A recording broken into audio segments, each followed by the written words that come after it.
So very good morning to all of you, and a very good morning to my online students as well. So guys, any problem from yesterday's class? Anything that you feel that you got stuck, or things smooth so far? Smooth, because we invested so much time in the interest part. So must be almost clear. You need one revision. So just revise it, because if you revise it, you'll feel more confident in those concepts. And one revision is required. All right, so today we'll start with something very interesting. But before we start anything, a question that we will do in banking, commercial banks, etc. in the banking part. Let's not jump the topics. We'll do it properly at the right place. Fine. Okay, question for you.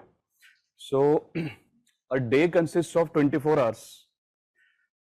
If you remove 6 hours of sleep time, 18 hours are left. In those 18 hours, if you study for 1 hour, how do you feel on that day? Very confident and happy? If you study for 1 hour, out of 18, 1 hour, only 1 hour. See, your online friend says, no sir, I feel very sad. If I study only for 1 hour, out of 18, I feel very sad. So, no PB, they are different concepts, but they are equalized for the time being. So we will use them in the right context. We won't mix them. If you study for 1 hour, you will feel sad actually, because you will feel as if you have wasted the day.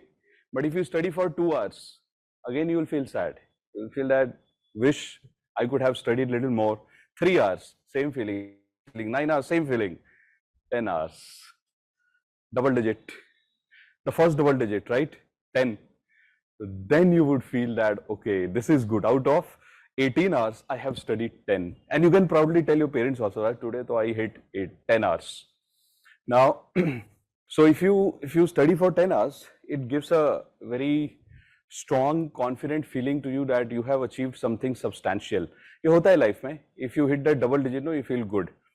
Now, same thing happens with the companies across the world. बहुत ध्यान से सुना, it's very important. Suppose Mr. Bill Gates, he comes to India and he buys 1% equity shares of Tata's. He'll feel good. And if somebody will ask him that, Mr. Bill Gates, what are you doing in India? He will say that, you know, I have gone in India to buy financial assets, because shares are called financial assets. Bonds are also called financial assets. So he'll say that I have gone to India to buy financial assets. Now imagine that he buys 2% equity share of Tata's. Then also if somebody will ask him that, what are you doing in India? He'll say, yeah, I'm buying financial assets, feeling good.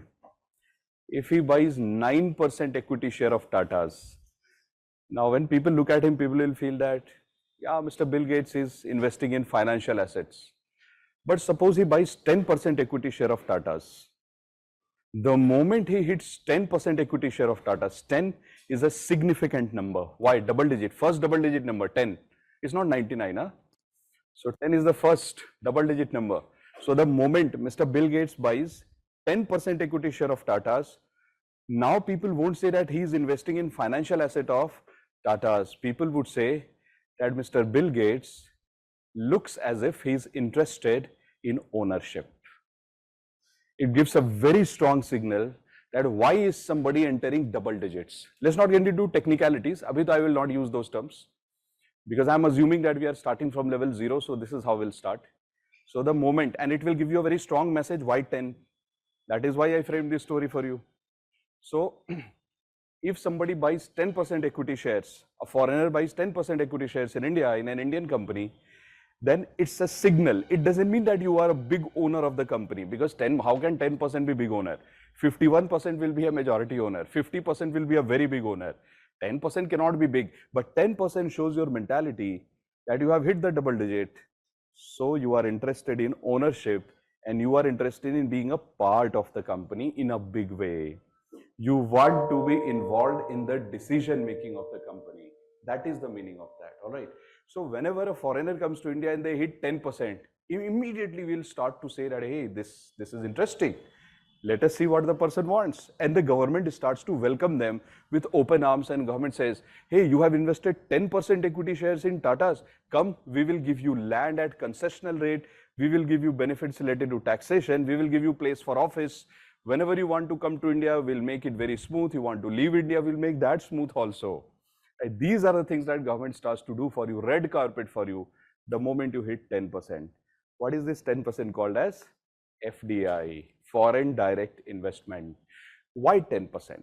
India was not following this rule, by the way. Before 2014, we were not following this rule. Why 10%? We followed this 10% rule, the reason being that entire world has a convention that if somebody makes an investment up to the extent of 10% in a company, we say that this person is interested in ownership. So this is a global convention, not a rule. India said we are a part of globe only. If we fix any other number, like 11% could also have worked. There is nothing sacrosanct about 10%. There is nothing godly about it. If we fix 11% also, nothing will change in the world. But since the world follows 10%, India said we will also follow 10% so that comparison becomes easy. That is why 10%. Otherwise, if you ask me, sir, what will change in the world if India makes a rule of 11%? Nothing will change in the world. What will change in the world, right? So sometimes it's not a rule. Sometimes if everybody in the world does it, why? I gave you logic that 10 is the first double-digit number. So we say, okay, it's significant. That's it. So sometimes things are used as a signaling device in the economy. So the topic for the day is foreign investment. Likhe. Please write foreign investment. Foreign investment.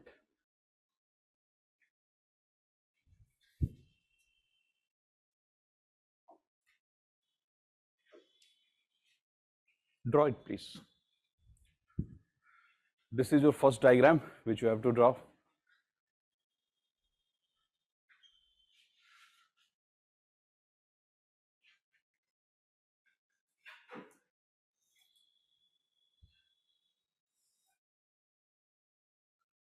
We can do one thing, PV, we can say that these two things are equal, but concepts are different, definitions are different, but we can say they are equal.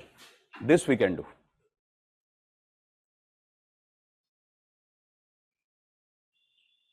Now let me share a trick with you. You keep drawing this, it's related to this only. See, when you prepare for UPSC, there are so many definitions that you have to memorize. Many a times you have to write definitions also in the exam. Now, if you count the number of definitions in all the subjects, it easily crosses 2000. 2000 definitions. Oh, polity, 50% of that is in polity only, right? In terms of articles, etc. Now, humanly, it's not possible to be efficient in memorizing everything. So what we can do is, instead of memorizing them one by one, word by word, what we can do is we can create some sort of structure in the mind which helps us to understand the concept. Literature can be fitted in that concept at any point in time. If you understand the concept, fitting the literature and the words is not difficult. Dekho, main dikhata hu. I'll give you an example. Like, I have not memorized even a single definition in economics. I'll tell you this. So if I teach you a particular concept today, the concept will be same. If I teach you tomorrow also, concept will be same. But if you look at the definition that I dictate, there will be difference in the use of literature. It will always happen. Why? Because if somebody memorizes, you will see word by word, everything will be same. But it's not possible to memorize. And why should I waste my mind in memorizing things? Why not understand things? So I'll tell you how to understand. What's the difference between memorization and understanding? See, memorization is the best tool available to mankind. No, conceptualization is the best tool available. Memorization though is a very small thing. Yahan pe dekhiye. Suppose there is a foreigner. Let me show you the difference between memory and concept. That's a foreigner.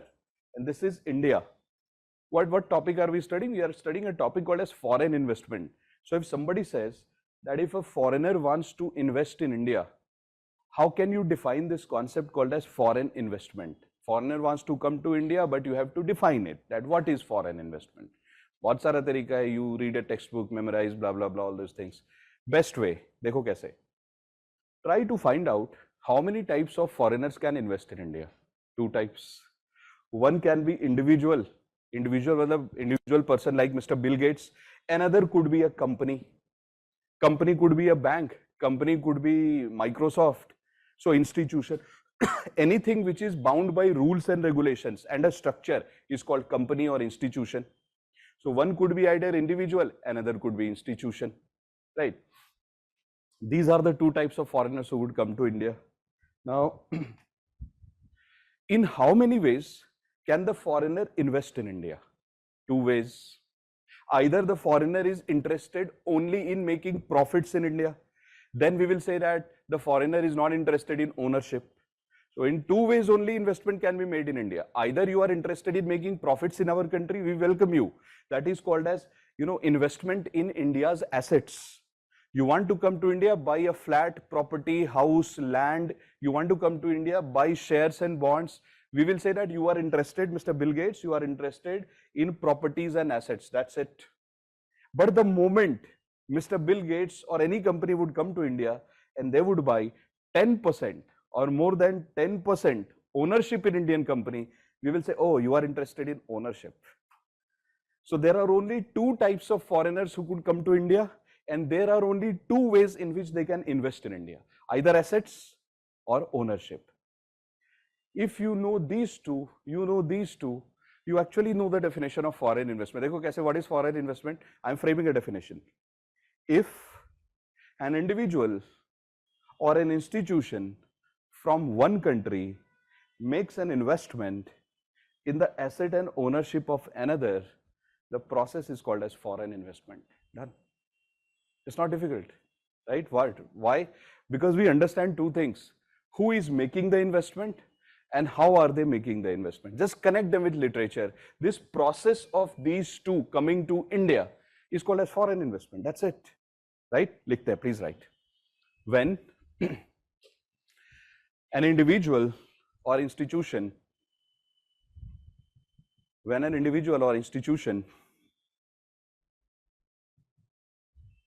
from one country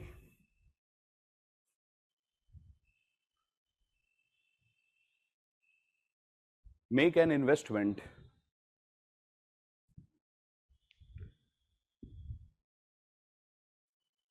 in the asset and ownership of another country, in the asset and ownership of another country, in the bracket please write, like India,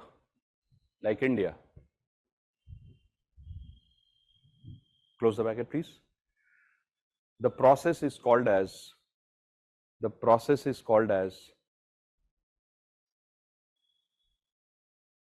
foreign investment. The process is called as foreign investment.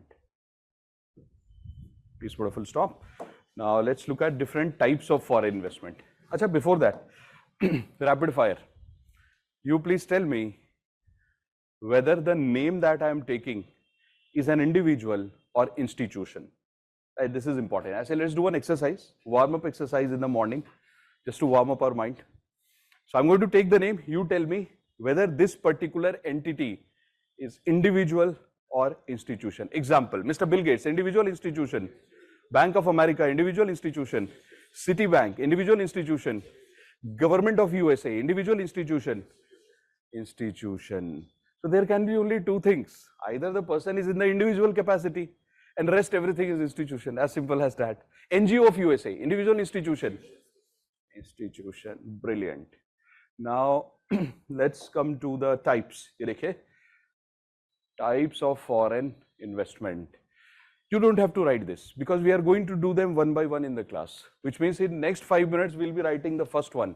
Then after 20 minutes we'll be writing the second one. We'll do all these things one by one, slowly. You just look at it. I'm going to read it for you, which are the ones we are doing. So types of foreign investment in India.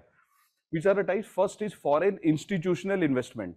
And I have exposed you to these two concepts in my first lecture. Remember when I taught you trade? In trade, I gave you a little exposure of this.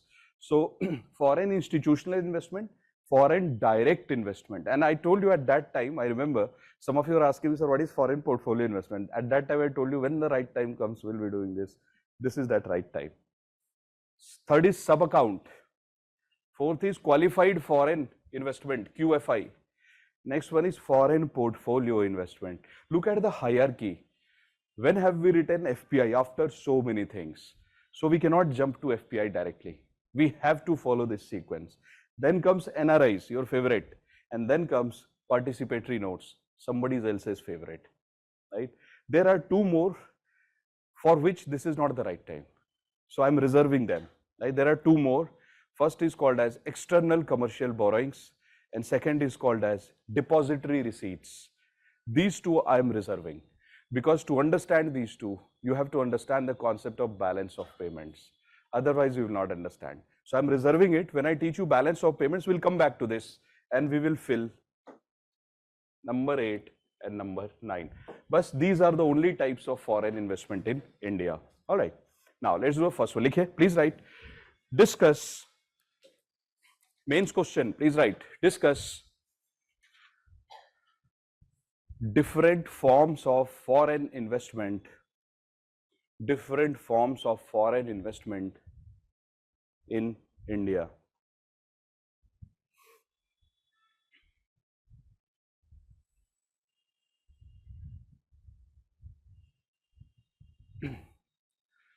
In the same question, please write.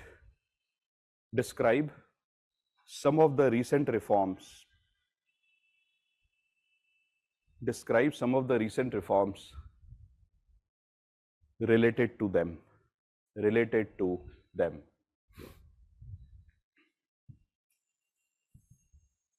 Right? Big question, by the way, guys. Very, very big question. And you will have to write all this in 250 words. Very difficult to write because there is so much of content for this. Question is not difficult actually. The content is huge and you'll have to fit that in 2 pages. That's the challenge.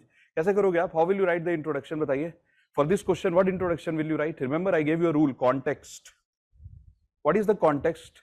Investment is one of the most important investment measures in the country, required for the country's growth. There are multiple types there. Close to it, but you missed one point. Foreign? Background. Yeah. What is the background? Backbone of the. All right, backbone of the. So if nothing hits, we'll write the backbone and the soul of the economy. आजकल आप सबको ये बोल रहे हो? Don't tell it to everybody you meet in life. You are my backbone. India started liberalization from 1985, 1991 reforms. Correct, but we will not write this.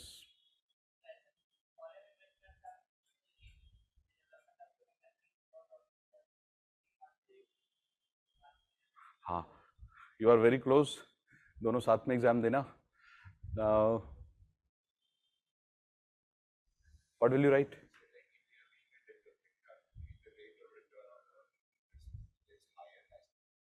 Oh, first part, I will take the first part. First part is perfect.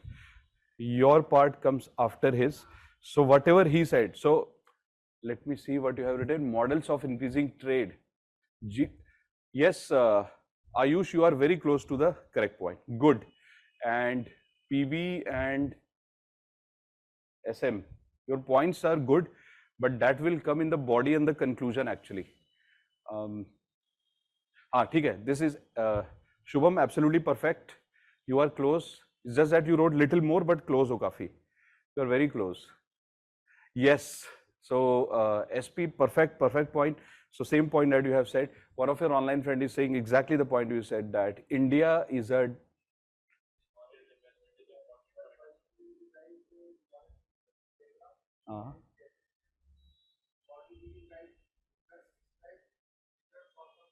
No, but first the introduction only. What will you write in the background? Think about it. Why is foreign investment important? It will become foreign investment is important for all developing countries like India. Absolutely. And hence, it is important for any economy. There are multiple types of foreign investment. They are as follows. Basic idea. Okay. The aspiration of India's economic growth to increase our investment and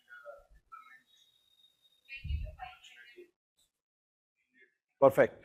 So, देखो, as you are saying, foreign investment and to develop India, increase India's growth, your friends are writing the same point. Now you are thinking alike. ऐसे बोलते हैं that all great minds think alike.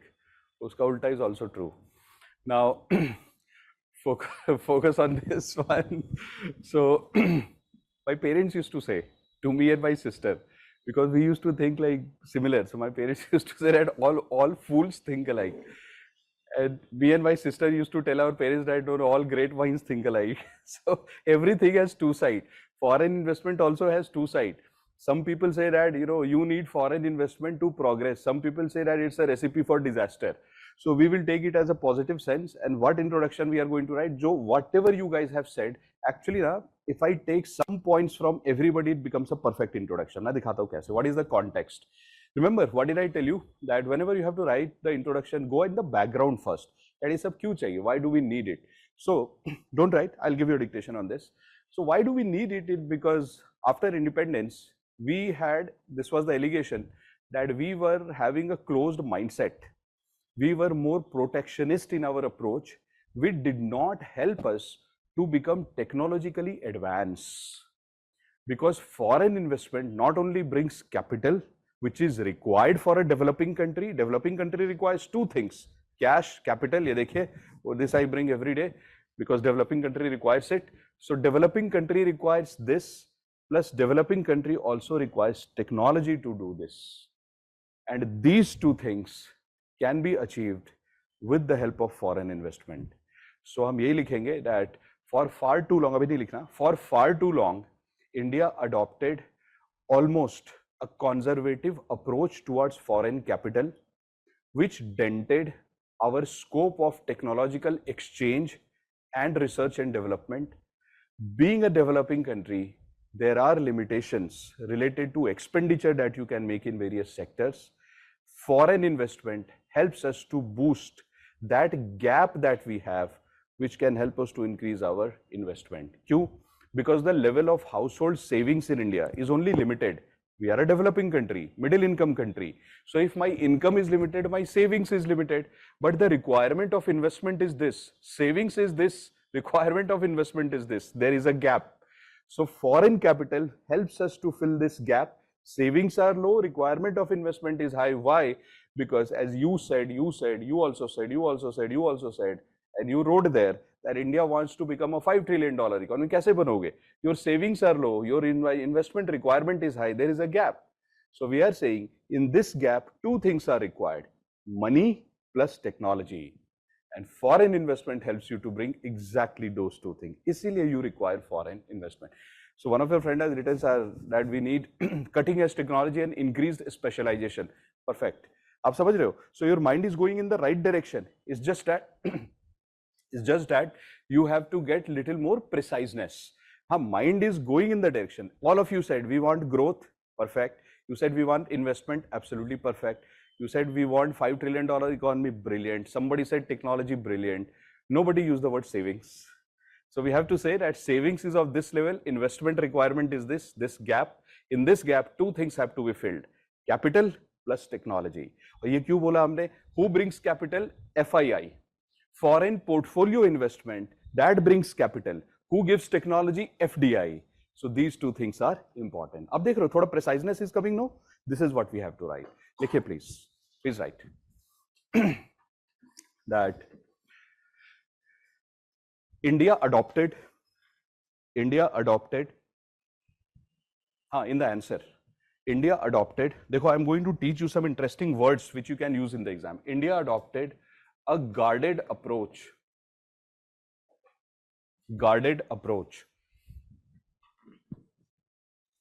related to foreign investment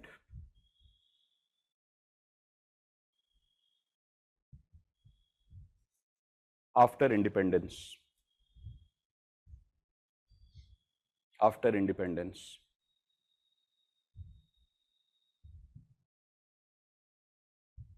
But we changed our approach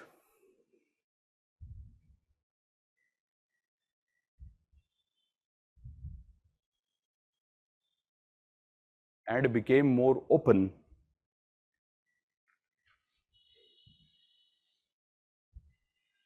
post 1991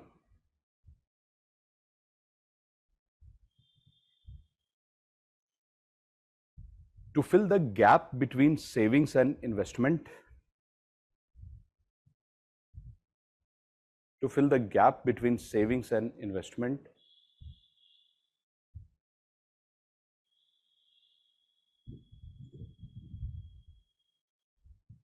as well as improve the level of technology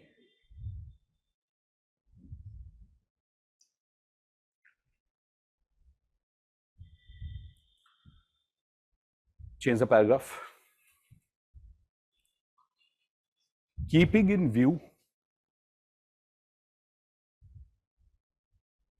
view comma India's infrastructure-led growth model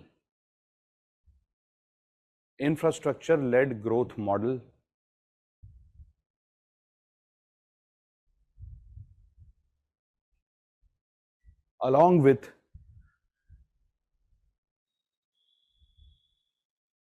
the emerging manufacturing sector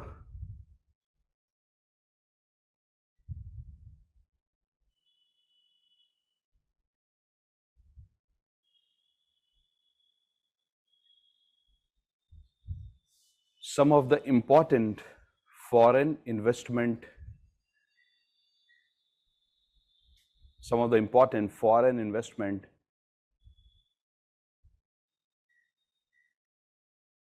instruments used by India are as follows.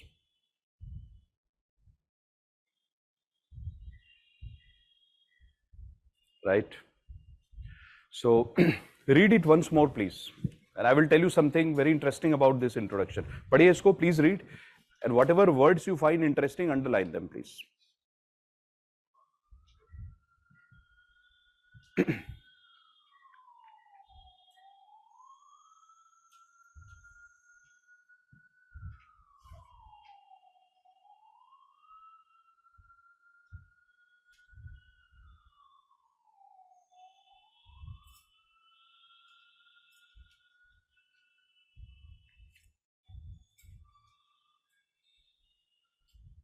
Done. So guys, this is one method of writing introduction. Focus कीजिए please. What did we do? We said that India adopted a guarded approach. देखो, I told you one thing, that when you are preparing for this exam, you are trying to become the policy maker of this country. Acha, what should be the attribute of a policy maker? A policy maker should be a cynic, a negative person, or a positive person. Always positive, always humble. You have to be a solution giver. So if you write that India became conservative country after independence, you will lose marks. Conservative is a very negative word. So instead of conservative, we are going to write India adopted a guarded approach, which means that India was very cautious. So there is a way to put negative things also. So when you see, look at the great leaders of this world, you will see that even when they are very angry, even when they are mad at somebody, they'll smile and use the words which sound very positive, but they'll be very upset, but they'll use very positive words. Why? Because you can't show your anger, violence, and aggression in the society all the time. It's not a good thing. It's not a sign of a good leader. So we will say that, you know, India adopted a guarded approach because we want to send a signal to the examiner that, hey, we are the future policy maker, please select us because we have those qualities. So we are doing two things. We are giving content to the examiner, and we are also signaling that our personality also is such that you can convert us into a leader of this country. So India adopted a guarded approach in terms of foreign policy, in terms of foreign investment, etc. So this is one way of writing the introduction. There is no perfect way. There is another way of writing introduction. Another way of writing introduction is, you can, if nothing strikes, I'm telling you various ways. If nothing strikes, then you should directly, I'll tell you three ways. If nothing strikes, directly start by writing the introduction of foreign investment. So they ask you that, you know, how did foreign investment come to India, or what are the various ways of foreign investment coming to India? Depends on the question. So then you can start your answer by saying that, you know, when an individual or institution from one country makes an investment in the asset and ownership of another, it is called foreign investment, and Government of India promotes foreign investment in the following ways. Simple introduction. So those who believe in simplicity, they can write this approach in the introduction. These are two methods. Third method हो सकता है that in the introduction, this definition wala introduction I have already given you. I've already given you the definition. You can write it as an introduction completely. No harm in that. Absolutely beautiful introduction. Third introduction. So for example, if nothing strikes me, then I will use what your friend said here. So if nothing comes to my mind, I'm totally blank, it's morning time, first shift of the exam, don't know what to do. So what will you write? You will write that foreign investment is the backbone or growth engine of the India. वहीं से शुरू कर दीजिए. Growth engine of the Indian economy, and then go and describe in how many ways foreign investment come to us. See, rather than not writing anything, it's a good statement to start with. So there are three ways. One, super introduction, where you have precise idea. Second, start with definition, not bad at all, great introduction. Third, if nothing strikes, just write that, it's a growth engine, etc. And then write that, yes, SM has said, India adopted foreign investment to have a global strategy to increase economic growth to $5 trillion through incorporation of capital. हाँ, ये भी लिख सकते हो आप, that India has a new ambition that by 2025, we want $5 trillion economy, and foreign investment can play a big role in terms of capital as well as technology. ये भी लिख सकते हो. So there are so many ways, as now you are coming up with so many different introductions. So do you see that once you start to participate and open up, even I'm getting ideas from you guys? Yes. But what am I trying to tell you in the class? मैं class में कुछ कर रहा हूँ आपके साथ. I'm trying to do something with you. I'm trying to give you a framework that if in the exam, because of the exam pressure and stress, you have no clue about how to begin, then there are some standard methods of writing introduction. Over time, you will become more creative and you will write better introductions than this. I guarantee this. But this is a start. Okay? Chaliye. Now please write. Number one. Okay, let us see what your friend has written. Sir, strategic partnership also increases. Absolutely. Trade partnership, strategic partnership, and exchange of ideas and technology becomes possible. This we can write in GS2 and GS3. Absolutely correct. Perfect. Kya likha first? Please write number one. So we are writing point wise now. Number one, foreign institutional, ye likhiye, foreign institutional investment. Foreign institutional investment. Draw this, please. Now you can't draw this guy. As I was, you draw this circle. This is USA, that's India, and you can just write in between SEBI.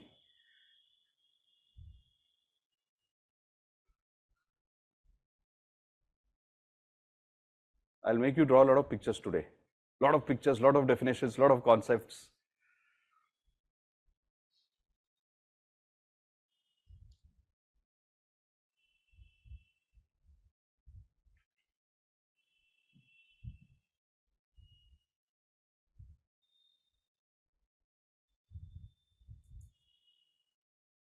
And don't worry, you'll become a pro at drawing these things in next 2-3 lectures.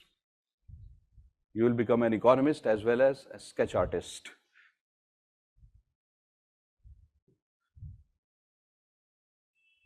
Done? You gave up? Oh, you are drawn already. Very nice. Are you? Yes, you are drawing. Drawing? Wonderful. I was reading India-Egypt relation. PK, that's see guys, one of your online friend is asking a question that what is a strategic agreement? It's related to foreign policy actually. It comes in foreign policy. Dr. Jaishankar's area, strategic agreement, MOUs. वैसे मैं बता देता हूँ आपको, though I don't teach foreign policy, but I'll tell you what is strategic agreement.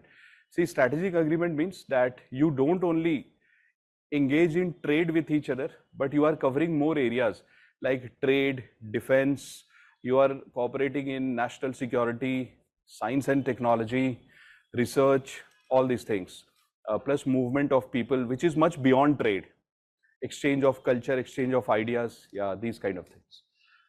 Then guys, chalo, let's have a discussion.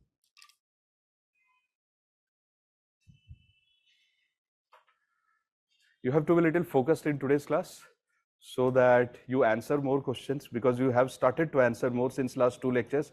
Today also I expect this, and I will put more questions in front of you.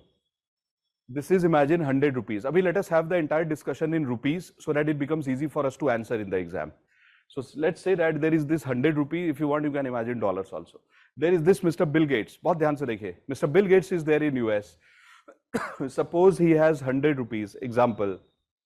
If Mr. Bill Gates invests this 100 rupees in USA, he will make a return, or he will get a return of 1%. Example.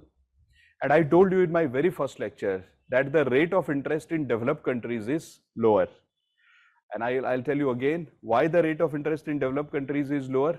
The rate of interest is lower because rate of interest is the price of money. And I told you that developed countries don't have a problem with money. They have a lot of money. मैं दिखाता हूँ आपको, see. So if, let's take an example. Suppose there is one pen. बहुत ध्यान से देखिए. Suppose there is one pen. The price of this pen will be 10 rupees. But suppose there are two pens. The price will become 8 rupees. Why? Because as the supply goes up, the price comes down. Right? Now, if you go to a developed country, you will find there is enough of cash, so much of capital, so much of assets. That is why the rate of interest is slightly lower in these countries. But when you come to developing countries, there is a scarcity of capital. पैसे ही नहीं है. Since there is a scarcity, interest rate is very high. So if you go to USA, let's take this example and focus, because I'll try to put trap related questions in front of you. All my questions today will be traps. Just be careful. So there is 100 rupees in USA with this guy, Mr. Bill Gates. If he makes an investment of 100 rupees in USA, he will make a profit of 1%, return of 1%. Now, if Mr. Bill Gates brings the same 100 rupees to India, let's see what happens. If he brings the same 100 rupees to India, the rate of interest that he earns will be 4%, which means 100 will become 104 in India, but 100 will become 101 in India. Where will he invest? India or USA? India or USA? India. नहीं नहीं ऐसा नहीं है. Security. It's fully secured. Economic conditions fully stable. India? India? Okay, India. Why is he investing in India? Because I need the answer, or because? Because Difference in the rate of the return generated is high returns. High returns. Your online friends are also saying high returns. We are thinking in the similar manner, so we are on the right track. Okay. So remember what you said. You said that he is coming to India because the returns are higher. Hold on to your argument for some time. He is coming to India because the returns are higher. All of you said this. So in USA it's 1%, in India it's 4%. Absolutely sahi hua, bilkul, absolutely correct. That he is coming to India to take advantage of high returns. So let's change a few things. Now suppose in India the rate of interest becomes 5%, and suppose all the dollars are here. Ye dollar India aa gaye. Let's now use the right things. Dollars. All the dollars have come to India. Ye dekho, dollars have started to come, and dollars came and stayed. Now rate of interest became 5%. Will the dollar stay in India or go back? Because the rate of interest is higher. Looking at this, USA increased the rate of interest from 1% to 4%. What will happen to the dollars? dollars will return. ऐसे कैसे return? You said that rate of interest is higher, so dollars are here. So rate of interest is higher. Difference in the Rate of interest is higher.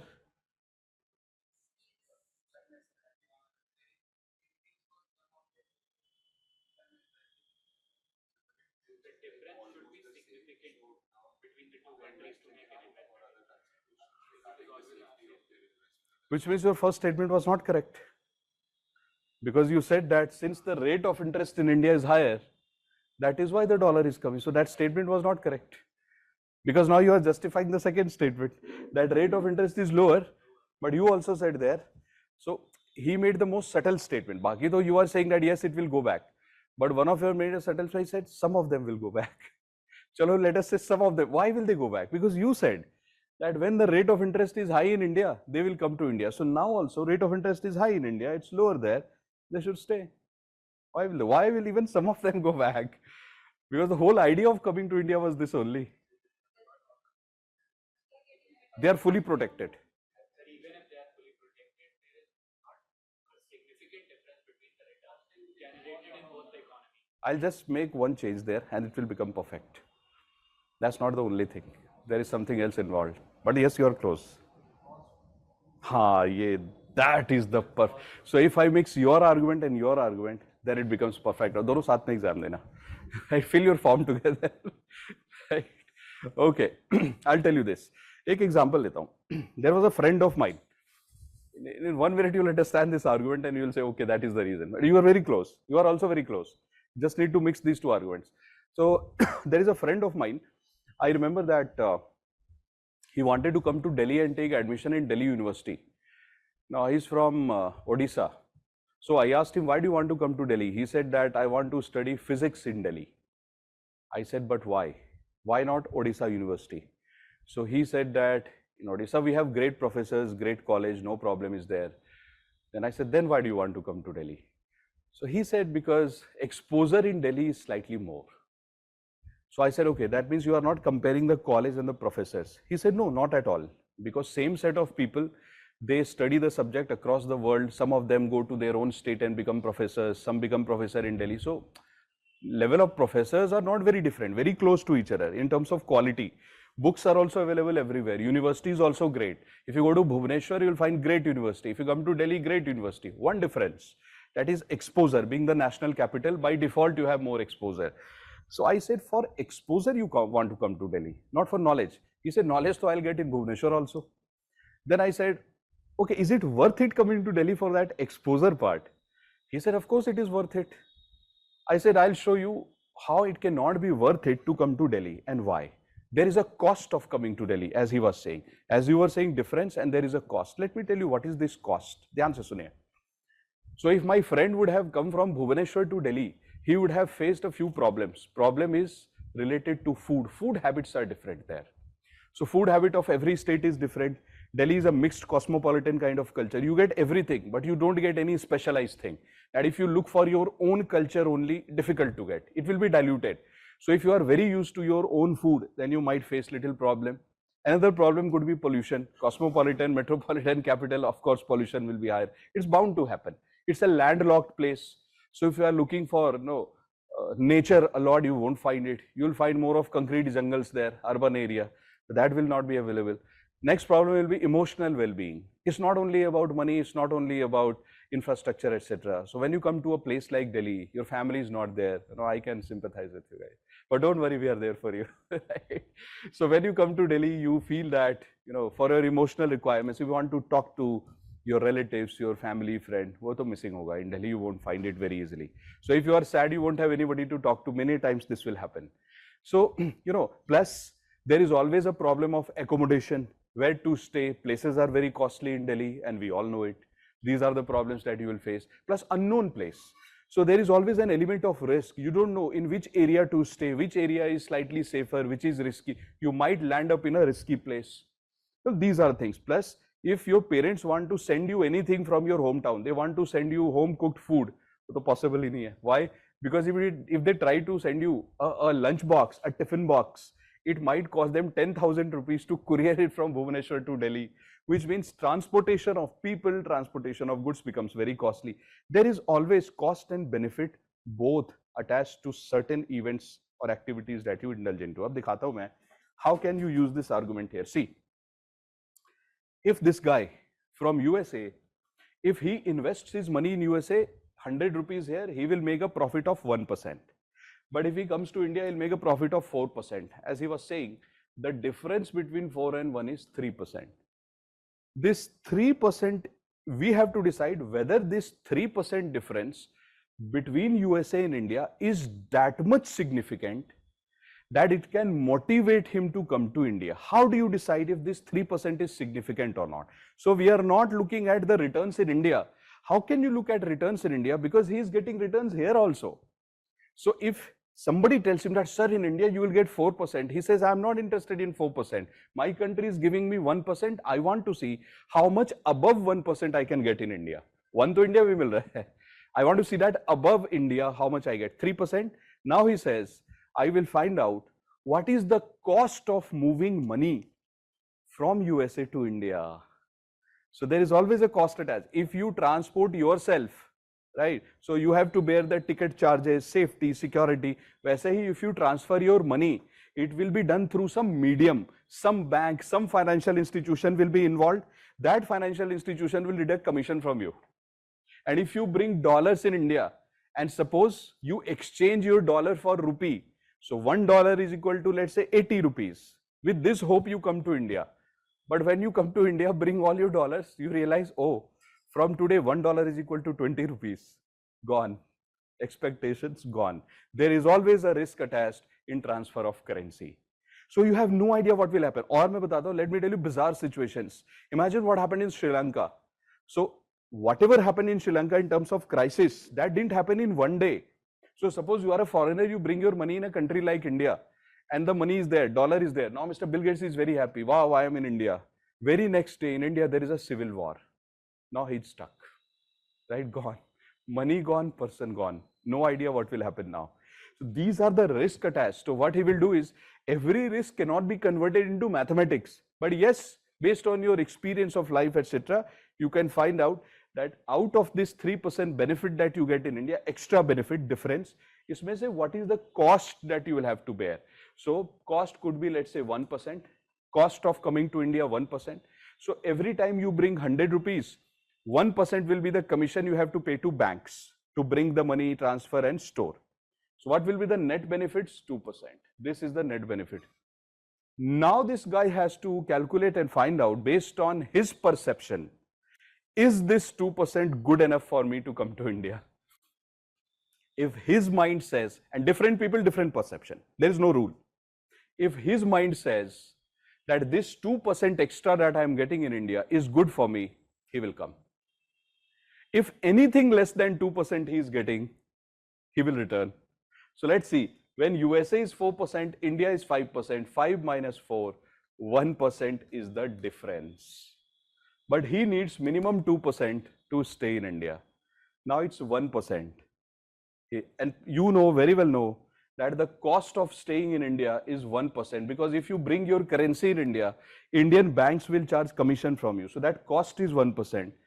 This profit is 1%, cost is 1%, 1 minus 1. Actually, you are earning 0% profits in India. So he'll go back. So that is why you would read in the newspaper a lot that many, you will find this in the newspaper. Many times they will say that in India, the interest rate these days, repo rate, interest rate, we'll talk more about interest rate in banking, but abhi ke liye, they will say that in India, the rate of interest is this, 5%. Then they will say in USA, the rate of interest is 2%. Then they will say all the dollars are coming to India. RBI is very happy, dollars, dollars, dollars everywhere. And then all of a sudden they will write in the newspaper, USA's Fed, Federal Reserve, the central bank of USA, has increased the interest rate a little bit by 100 basis points, which is from 2%, they make it 3%. Now India is 5%, they are 3%. And then they will say, India's dollars are going back. You will start to wonder, why is India's dollar going back? It's 3%, India is 5%. No, my friend, 5 minus 3, 2% is the difference. But cost is 1%, 2 minus 1, 1% is the benefit. For 1%, they won't stay. That happens. So if UPSC asks you a question, so you are right to start with, and you are also right. If I mix your arguments, some of you there online, you also, like SC, you were absolutely correct that difference has to be taken into account. And PK, your point was also correct. Dekho, one of your friends said online that, though technically not correct, but very close to correct argument. Dekhe kya likha hai? So the argument says, rate of interest is very close in USA in India. So these are different ways in which you gave me the right answer. That closeness is important. Now, if UPSC makes a statement in front of you, batana please, tricky statement, that foreign investment from USA will come to India if India's rate of interest is high compared to USA. Yes or no? No. No. Because rate of interest is high doesn't give me anything. But if they tell us that foreign investment will come to India if there is a substantial difference or significant difference between the rate of interest in India and USA. Can this statement be true? 100% true. So what determines the foreign money coming to India? The interest rate in India or the difference between India's interest rate and rest of the world? Difference between India's interest rate and rest of the world. Yeah, this is important. So when we read in the newspaper that India's interest rate is high, so foreign money is coming, but technically wrong. UPSC, you try to write this statement, you will not get marks. So sometimes we have to take things with a pinch of salt. I'm not saying newspaper is wrong. I am saying newspaper is not written for UPSC. So sometimes we have to modify and make it better, right? Ab likho, please. Please write that. Yeah, did you give this title? Foreign Institutional Investment, FII. Yeah, did you give this title? Please write. FII comes to a country like India. In the bracket, please write host country. FII comes to a country like India, host country, to take the benefits of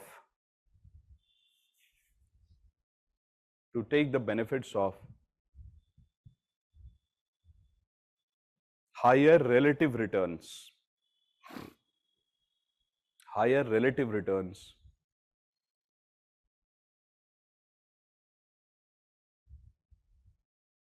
in a developing country like India,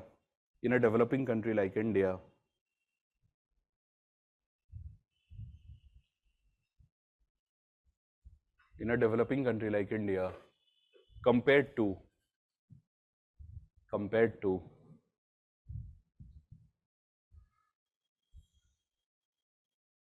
developed countries like USA,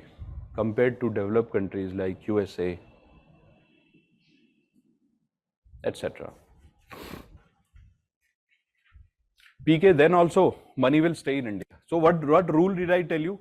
Don't think in a complicated manner. बहुत simple रखिए. Keep your life simple.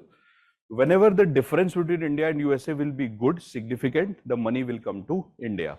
Now please put a full stop. और बहुत ध्यान से देखिए. Look at the board, guys. I want to tell you one very interesting point here. See, look at the board. This is Mr. Bill Gates. In his country, the rate of interest is 1%, rate of return is 1%. In India, it's 4%. 4 minus 1, 3%. Very, very good difference. He decides to come to India. But it can't happen that he's sitting in his country, all of a sudden, he will take all his cash. It won't happen like this. That suppose I'm Bill Gates. I'm in USA. It would happen that I'm in USA and all of a sudden I jump to India and say, yes, India, I come with my money. ऐसा नहीं होता. It doesn't happen like this. You know what happens? Mr. Bill Gates has to apply to SEBI. So he has to write an application to SEBI. In that application, he has to discuss all his details of who he is, what kind of business he is running, what is his citizenship status, to which country does he belong to, and what is his revenue, what are the cases against him. It's a pura detail he has to disclose. So there is a file, big file. In that big file, all the details have to be discussed. And then that file is sent to SEBI for approval. It's all online. When SEBI receives it, SEBI goes through it with the panel of experts. Sometimes it takes 2-3 months to verify all the details. So it's very, very strict because India, adopts a very guarded approach. We have used the word guarded. We can call it conservative also, but we will not use the word conservative. So India uses a very guarded approach.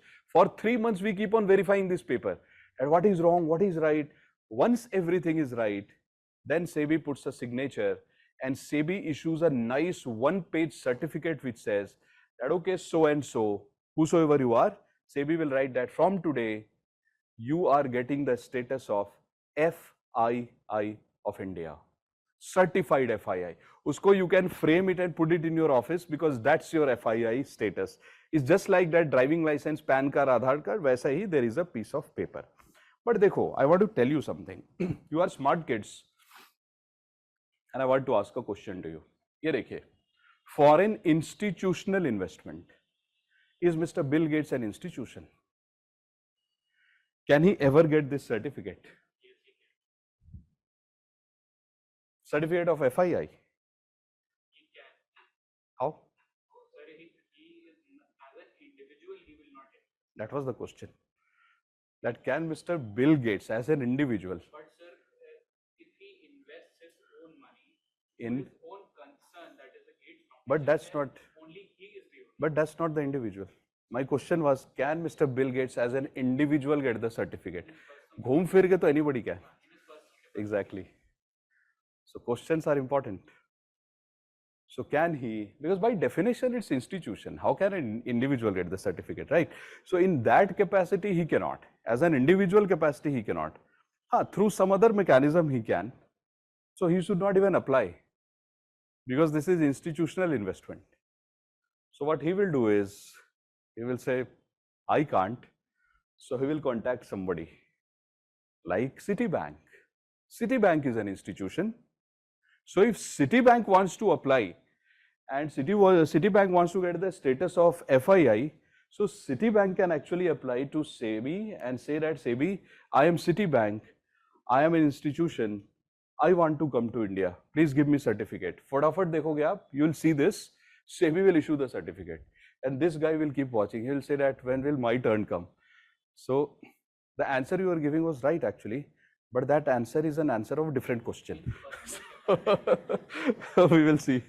Not an issue, it's okay.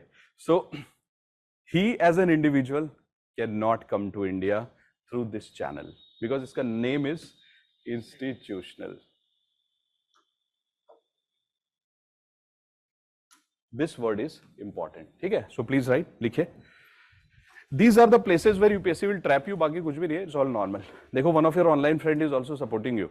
One of your online friend is saying that, sir, Mr. Bill Gates will create a gang of friends and then enter India as an institution. वो भी सही है. That's also correct. But individual cannot enter, gangs can enter. Like your entire economics module can enter there, but not individual. Please write. FII is a route only open for FII is a route only open for institutions. Only open for institutions. Please put a full stop. Then please write that FIIs have to apply. FIIs have to apply to SEBI for registration and certification. To SEBI for registration and certification.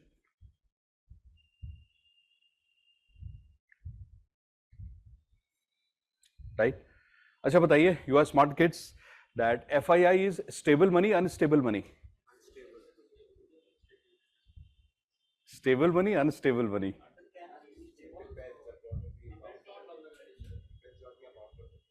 अच्छा, in general, stable or unstable? In general, unstable, but yes, you are absolutely, अभी लिखना नहीं, don't write. We are just having a discussion that by definition, बहुत ध्यान से सुने, in general, FII is considered to be unstable, reason being that they don't make any commitments. They do not make any commitments. So when somebody doesn't make a commitment, things can go right and things can go wrong also. Don't be emotional, right? Only focus on UPSC. Don't think about CCD and Starbucks. ये सब होता रहता है उधर.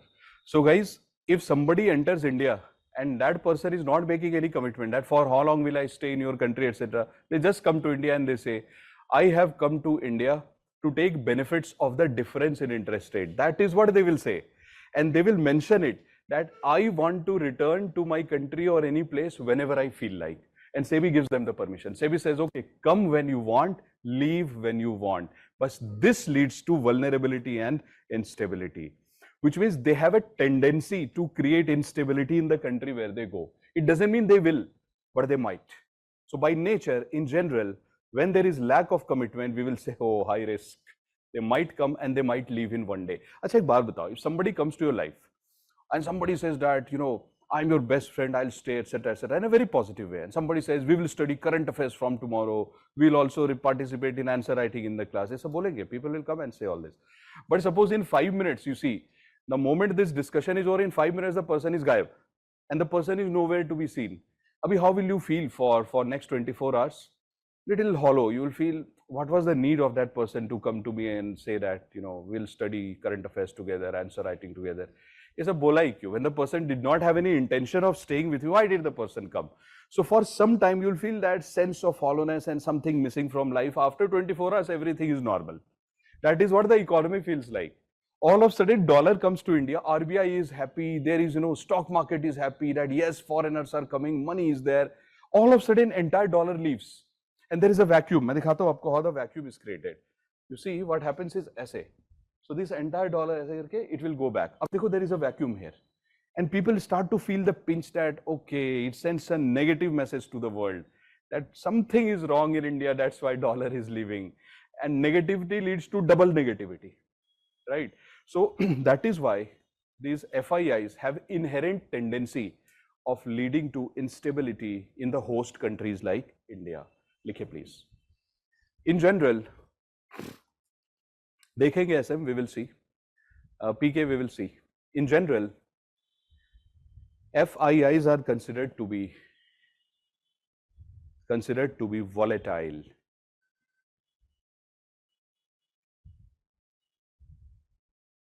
And unstable. Please put a full stop. FIIs are also called as hot money. FIIs are also called as hot money. Isn't it, guys? Hot money. FIIs are also called as hot money or fly by night money.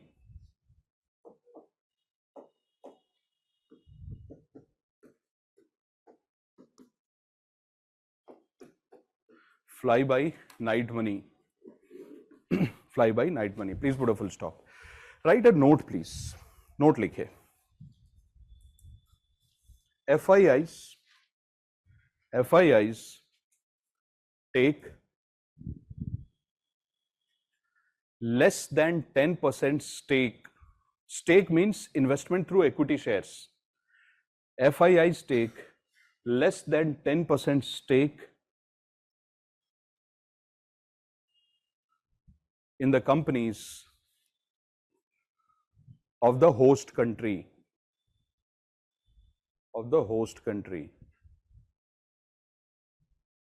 Please put a full stop. So guys, whenever you read the word stake, you should connect it with ownership. That stake matlab ownership. So see, if FIIs would come to India, they will buy 7%, 8%, 9%, 9.9%, 9.99999% equity shares, but they will not touch it 10, because the moment they touch 10, their name will change. So before 10, they are FII. The moment they hit 10, the name will change and rules will change. Right.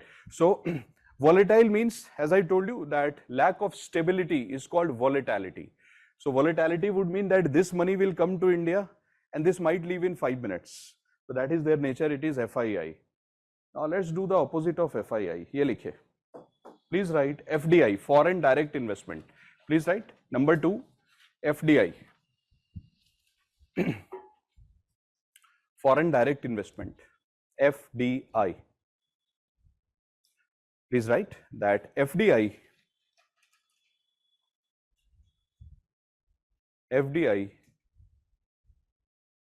take 10% or more stake, 10% or more stake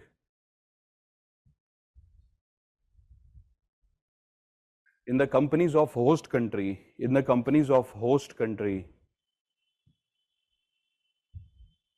like India.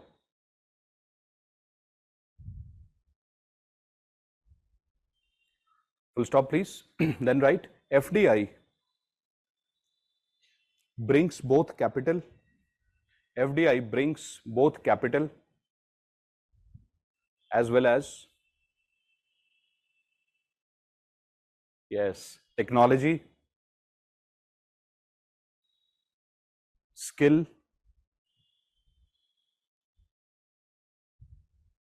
and management practices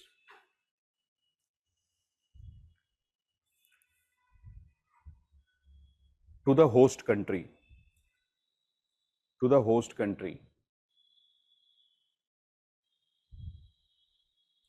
FDI is stable in nature.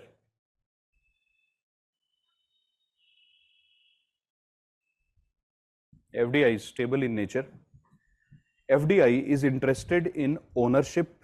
FDI is interested in ownership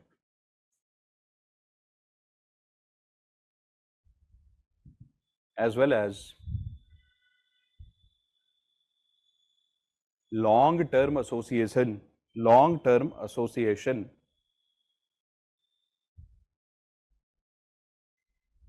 with the host country, in general.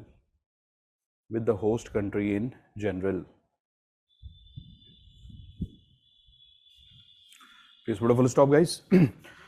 So what did we observe? we observed, देखिए, we observed two things, and then I will ask you a rapid fire set of questions. We observed that when FII comes to a country like India, ये वाला FII, when FII comes to a country like India, they don't make any promises. They will come, take advantage of higher interest rate in India compared to their country. They will take advantage, they will make profit, and the day they feel that staying in India is not profitable, they will leave. Without telling anybody, they'll say, we are leaving, because they have the license to come and leave anytime they feel like. That is why they are volatile. Volatile means they come at their will and they leave anytime they feel like. No guarantee, nothing. Now, FDI is the exact opposite. बहुत ध्यान से देखिए, what is FDI?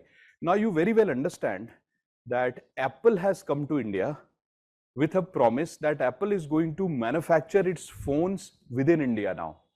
So what is Apple doing? And why did Government of India allow Apple to come to India? Because Government of India asked Apple, what do you want to do in India? Do you want to sell your products or do you want to manufacture? So for last 5 years, Apple was telling Government of India that we want to sell our products. Government said, please don't come. Right, so what happened? Then they started to feel very bad. They complained. They said India is very biased. India said, we are not biased. We are trying to promote manufacturing in India. Then Apple said, okay, we will manufacture. Then Government of India said, you understand what is the meaning of manufacturing? For manufacturing Apple, you will need land. And then if you manufacture, you will make profits. Then we will put a tax over you. Then you will have to open a research center in India. You will have to make local Indian appointments in your company. These are the things you will have to do. Plus, if you open your factory, research center, lab, if you appoint Indians, and tomorrow if you say, I don't want to stay in this country, you cannot leave all of a sudden. There is a process of leaving.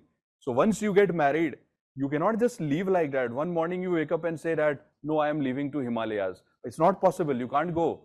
Right? Supreme Court will not let you leave like that. So Government of India, they have changed the rulings, no? The rules have changed. Now you can walk out. But in FDI, you cannot. Right? Don't get motivated. In FDI, you cannot. So Government of India told Apple, Apple, you come to India, but keep it in mind, my friend, that if you are coming to India, we will give you land at very concessional rates, almost huge subsidy. Free ka land we will give you. But in return, we want that you should manufacture in India, give local employment to Indians, you should buy your raw materials from India, ye sab karoge, then only we will allow you to come to India. Apple agreed. This is called FDI. You know what Apple is doing? Apple is sending its best manufacturing technology, the blueprint, its assembly plant to India now. It's coming to India. And why is it coming to India? Because they feel if they don't share their technology with us, then we will create bad quality products for them. So it is for their own benefit they are sending it, but in return we are also getting the benefits. See, on one hand, if they would have sold the phone in India, they would have made profit. What did we get? Nothing. We became their consumers. It's not good. Now what is happening? We are becoming their consumer, plus we are becoming their producer also. So now the phones made in India will be sold in Europe. And who will get the salary working in the company? The Indian engineers also. So FDI says, foreign direct investment, that I am not interested only in profits in India. When people like, Mr. Bill Gates, they come to India and they say, India, I am interested in giving my technology. I want to stay in your country. I want to create a company in your country. The company will progress. I will progress. India will also progress. This is the relationship they share. But this relationship is so strong that if tomorrow Mr. Bill Gates or Apple says, I am leaving, India will say, you can't. You stay in India for next 6 months and 1 year. There is a process of divorce. You have to follow it. But FII ke liye, there is no process of divorce. It's like meeting in CCD. You meet for the coffee and you leave. But FDI is like getting married. You can't just leave. Ye sab exam mein don't write. Exam mein marriage, divorce sab nahi likhna. And I told you, if you're not liking the example, my apologies. But I'm using this example just to make sure that the concept is there in the mind forever. So this is FDI. I want to ask a question to you. Now, ऐसे सोच के देखिए आप.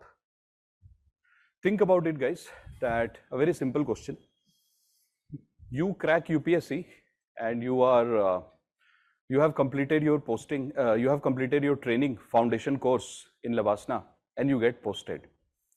Abhi kya hoga that when you work as an IAS, IPS, IRS officer for next 2-3 years, there will be a time when you will have to come to Delhi for some conference, for some presentations and for some meetings in the PMO, which mostly happens in Vigyan Bhavan and Niti Aayog premises. Hota hai wo. In Niti Aayog, you come for different projects, etc.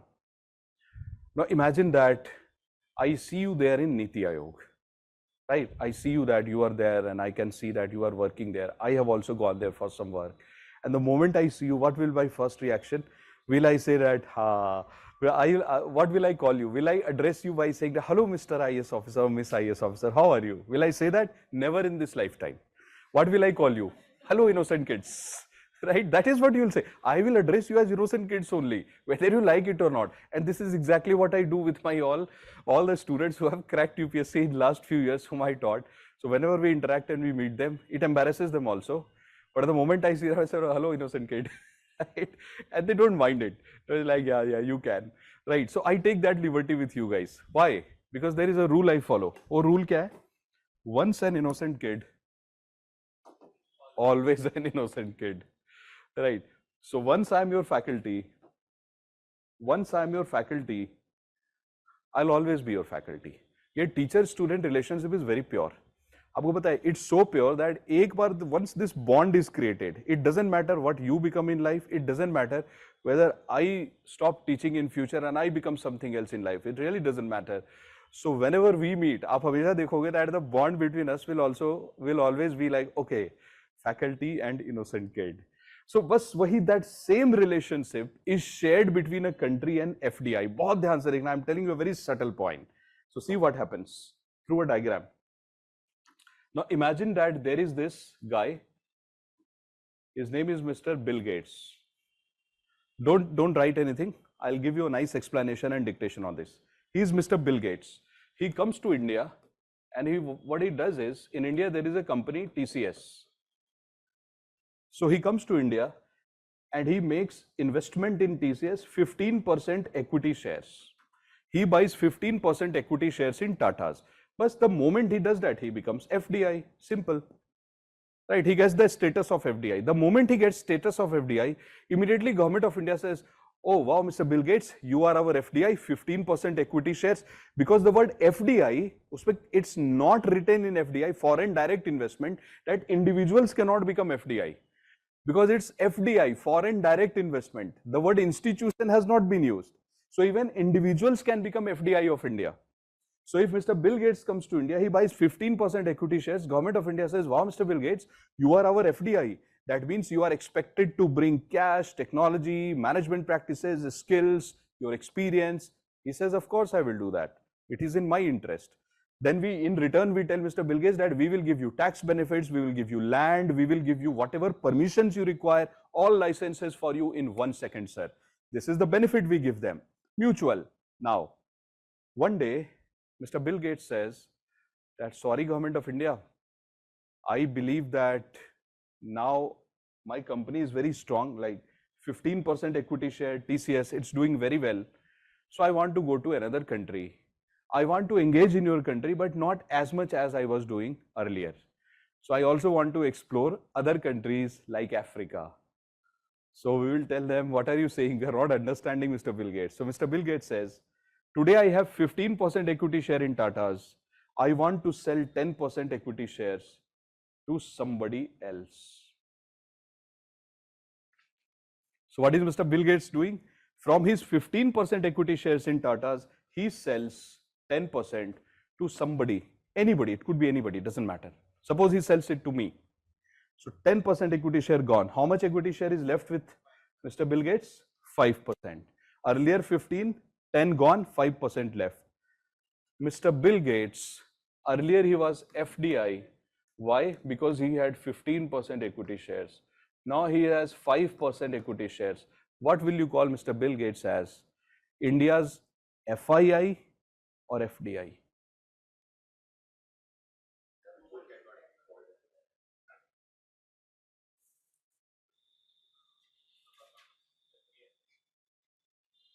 What will you call? You are absolutely correct, by the way.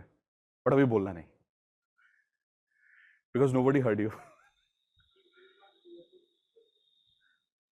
Interest rate? Acha, मान लो interest rate has not changed. Then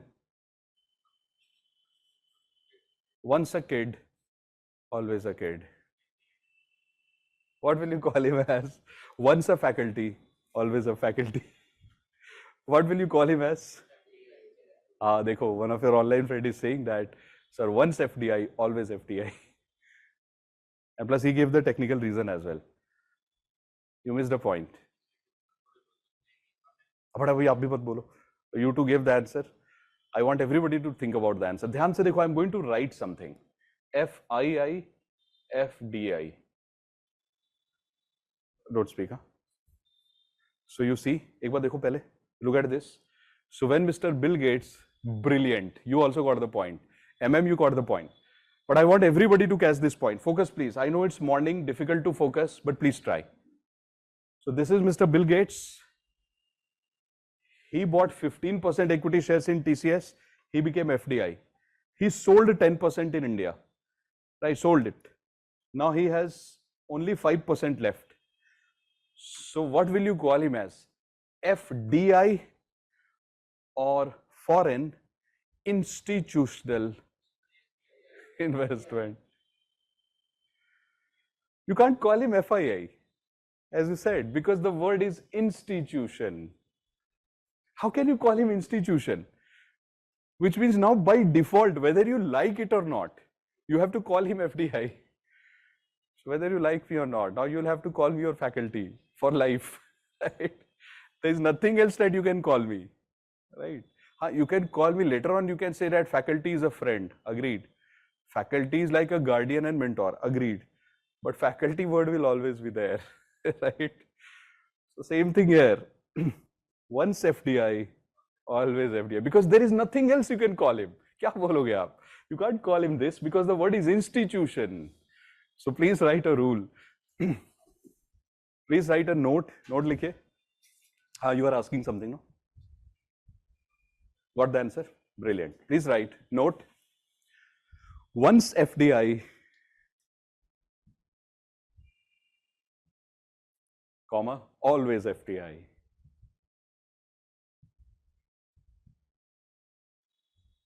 In the bracket, please write by default. Not because we want it, by default. There is no other option.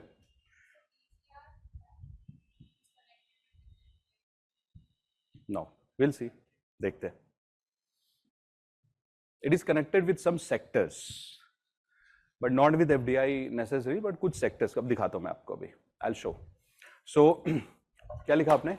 Once FDI, always FDI. But it's good to see that you are able to connect the newspaper things with the class now because it shows that you are understanding. Okay, but I'm taking you a little slowly because आजकल पता है क्या? What is the latest UPSC trend? Earlier UPSC used to ask, which of the following is correct? FII is vulnerable. Correct. FDI is stable. Correct. Ab they have gone away from all. They नहीं पूछते ये सब. They don't ask you these things. They have become more technical. So what will they ask you in the exam? They will ask you these kind of questions. That somebody made investment of 15%, then they sold 10%, whatever is left with them, how will you classify them as? What will you call them? Then they will give you options. ऐसे these are the technical things they are asking. चलो another technical thing let us do. अब आप मुझे बताओ, I want to ask a question to you. That suppose, बहुत ध्यान से सुने, suppose Mr. Bill Gates comes to India and he opens up a new factory to create laptops in India. What will you call this factory as? I give you two options. You are smart kids. You have to pick. The first thing is greenfield investment. Or will you call it as brownfield investment? If Mr. Bill Gates comes to India and he opens a brand new factory, greenfield, brownfield.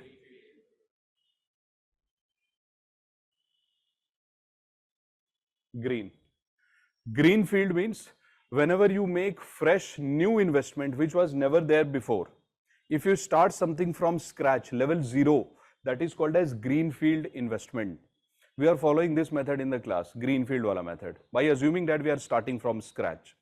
Now, what is the meaning of brownfield investment? The factory is already there, the building is already there. You are just expanding it and making it better. If there is a school, you add one extra, floor to it. That is called brownfield. There is a road. So there is a road like this. And what are you doing? You are expanding the road. You are expanding the width of the road. That's brownfield. But there is no road. You are constructing the road. That's greenfield.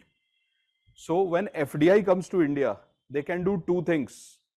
Either they can open their own factory like Apple, or they can make investment in TCS, already existing factory. That's brownfield. So please write FDI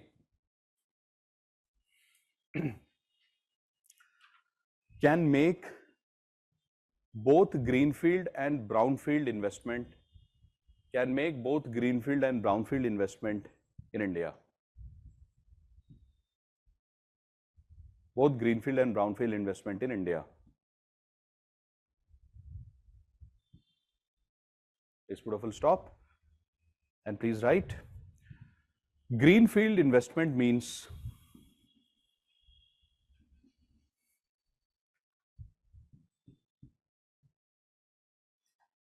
making investment from level 0 or scratch. Greenfield investment means making investment from level 0 or scratch to start a fresh product, to start a fresh project. Making investment from level 0 और scratch. Scratch का मतलब भी वही होता है, level 0. Make an investment from level 0 or scratch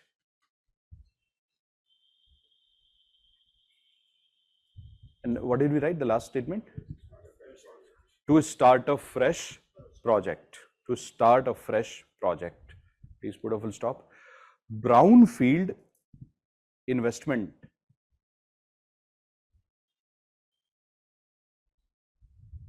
implies making investment in already existing projects. Brownfield investment implies making investment in already existing projects. In already existing projects.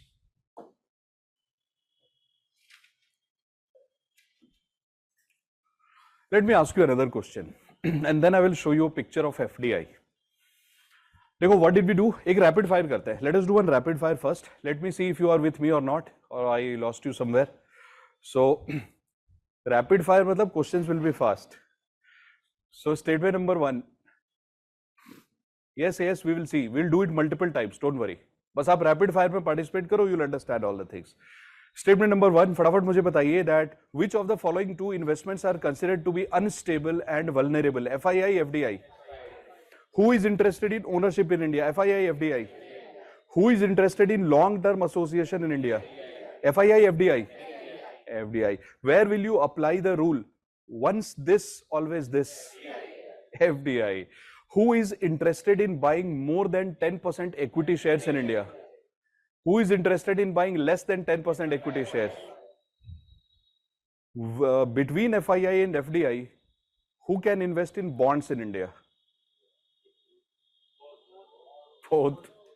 Anybody can buy bonds who has stopped them. But if you buy only bonds and you are buying bonds for the first time, you can't be called FDI. You will be called FII. For the first time, if you are buying bonds, that means you are not buying 10% equity shares. You are FII. But if you became FDI of India and then you are buying bonds, you remain FDI. What is the problem? Nothing changes.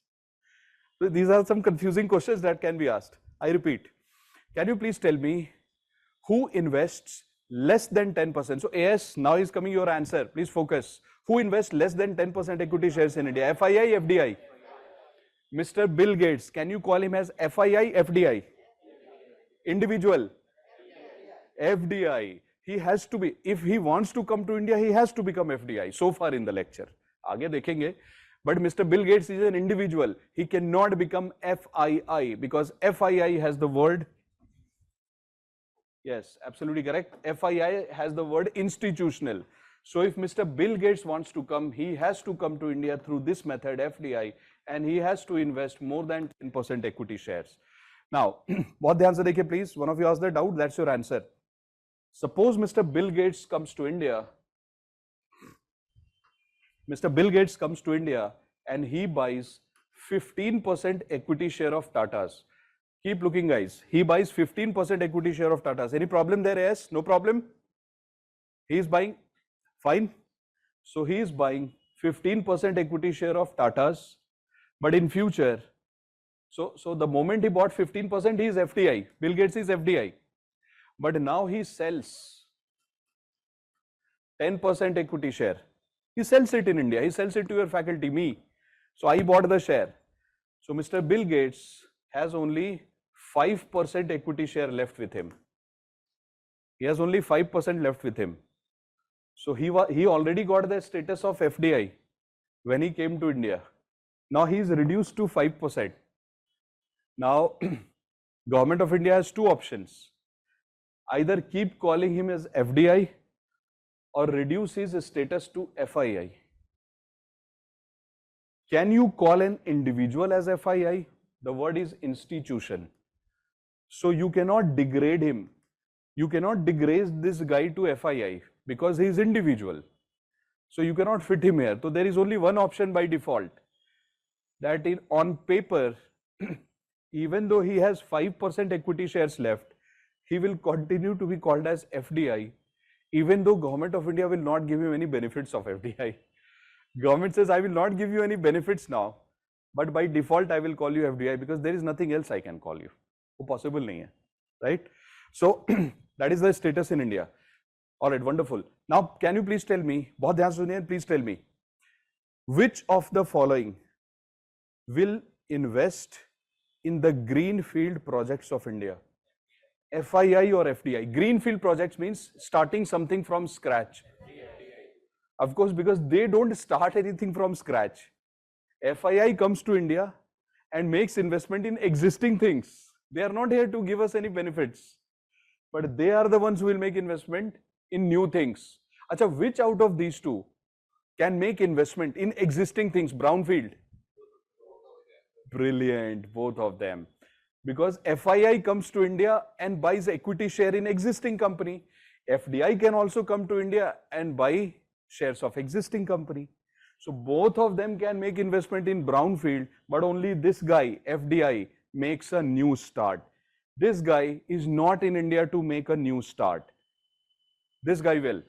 Alright, so these are the two things. अब एक diagram दिखाता हूँ. Let me, not diagram, but just a simple thing. ये देखिए, इसको पढ़िए. And please tell me what you understand from that. I can tell you, but I want you to tell me. पढ़िए इसको, please read and tell me. To my online students and offline students, please read it and see. You have your inspiration in front of you, Mr. Arvind Mayaram. He did something great, so I took his picture. Right? Read it, please. Does it make sense?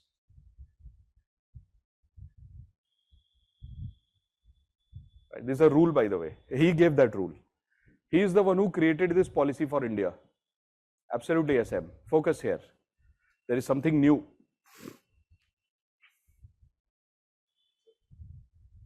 Both statements are correct.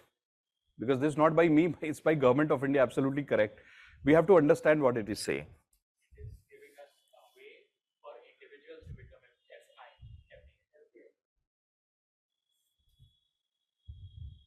Absolutely. So, अब करें इसको समझे? Can we understand what it is saying? देखो. Suppose, guys, Mr. Bill Gates comes to India and he wants to become FDI in Tata's.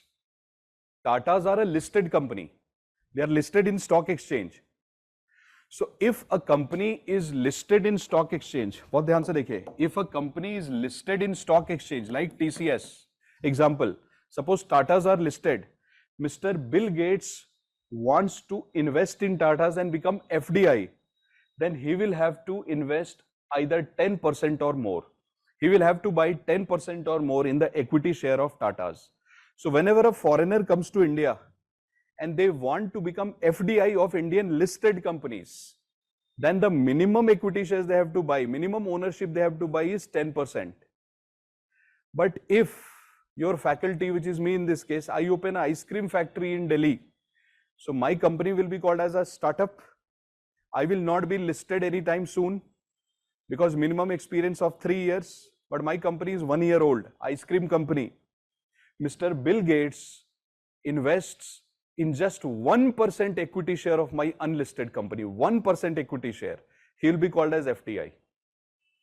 Government of India says, whenever a foreigner, बहुत ध्यान से सुनिए, whenever a foreigner comes to India and makes any investment in the unlisted companies, any investment in unlisted company, 1% equity share, 2%, 3%, doesn't matter.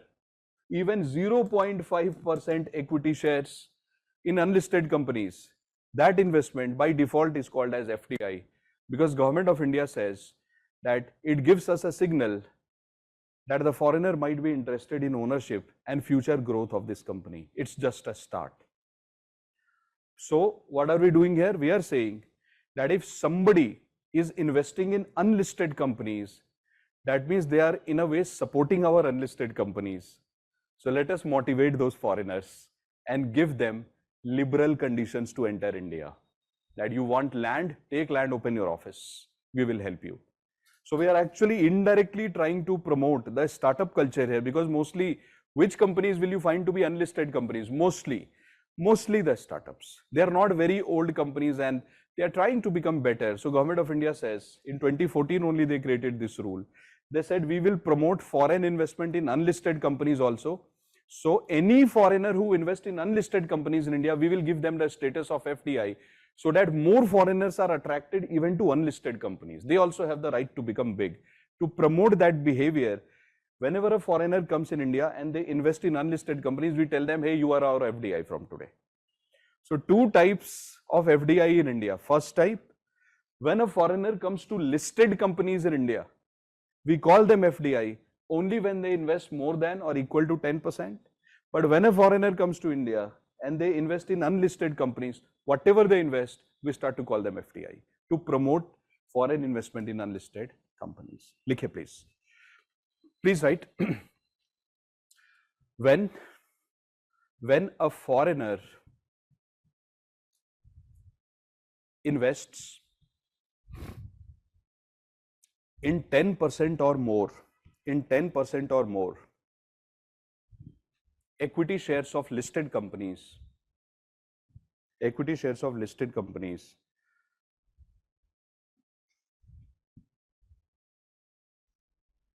we call them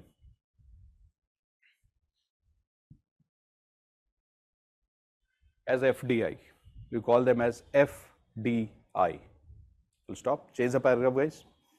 And please write, any level of investment, likhe please, any level of investment in unlisted companies, any level of investment in unlisted companies, any level of investment in unlisted companies in India by a foreigner is called as FDI. FDI, foreign direct investment. Please write a note, guys. Likhe. The 10% rule of FDI, the 10% rule of FDI in India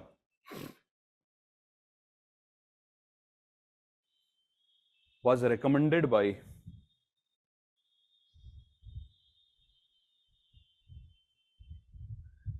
Mr. Arvind Mayaram Committee. Mr. Arvind Mayaram Committee. And in the bracket you can write 2014. आप लिख सकते हो 2014. 2014.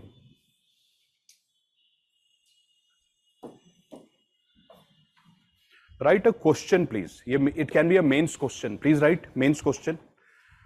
Discuss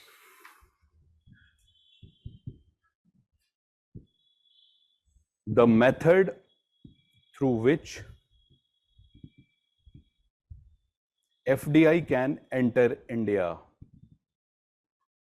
Next question. Discuss the method through which FDI can enter India. Next question. Discuss government's FDI policy. Discuss government's FDI policy 2014. 2014.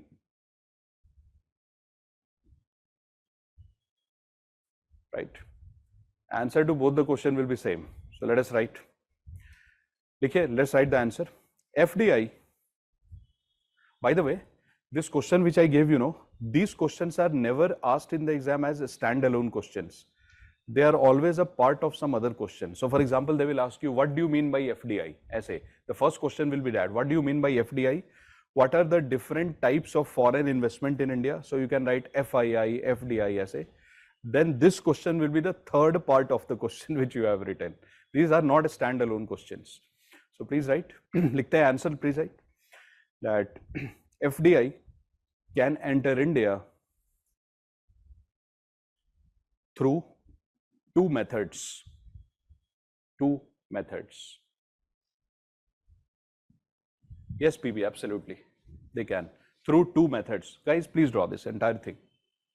Then I will explain.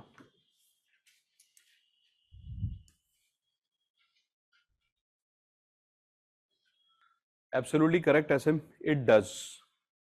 And it's helping us in a great way. You can write this point in your mains answer also.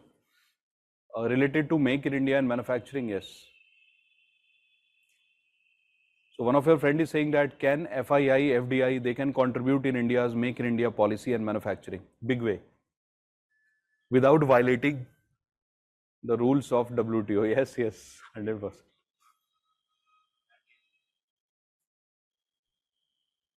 Absolutely. And I request you for one thing. Dekho, UPSC is a very unique kind of exam in the sense that you not only have to appear in prelims and mains, but interviews also there, no? So what you need to do is, when I ask you questions in the class, I deliberately bring you to those points where there is some controversy, deliberately, so as to bring the best out of you. So when I ask you questions, please try to participate. Whether you are online, you should type. If you are offline, you can respond verbally, but do respond. Even if you think that your answer is wrong. Why? Because in the interview, exactly this situation will happen. And in the class only, if you become comfortable in answering questions, even when you don't know it, in the interview, you'll be very relaxed. Even if you get some very difficult questions or gray areas are asked in interview, if you are in the habit of speaking very peacefully in the class, then you will have the same habit in the interview also. The moment they ask you disturbing questions, sometimes just to see how you react, you will say, yeah, I have seen it. I have done it, in the class for 4 months, I was doing the same thing. So thoda practice. Yes, Shubham, yes, they can. One of your friend is asking, venture capital. If there is a venture capital from a foreign country, can they become FII of India? Why not? 100%. Can they become FDI of India? 100% yes, they can become FDI of India. But I will tell you how they can become FDI. And SP, I'll tell you the answer little later. Abhi the time has not come, but I will. I will tell you, PK. Just focus here, pehle. Now, guys, what am I telling you? I told you that how FIIs come to India. FIIs kaise aate hain? They just have to take permission from SEBI. If FIIs, foreign institutional investors, are coming to India, they just have to take permission from SEBI. If SEBI gives them certificate, they come to India. SAQ, why is only SEBI involved? Why Government of India, RBI, they are not involved? Because see, why? Because we are keeping it very simple. We are saying Mr. Bill Gates wants to come to India. He wants to invest in bonds, or he wants to invest in less than 10% equity share. That means we are not giving them extra benefits. Why should Government of India be involved? Because Government of India says it's capital market. SEBI will look into it. I am not giving land to FII. If some person is coming to India and buying 9% equity share of Tata's, government is not giving them tax benefits and land. Government says you take care of your own. Don't disturb me.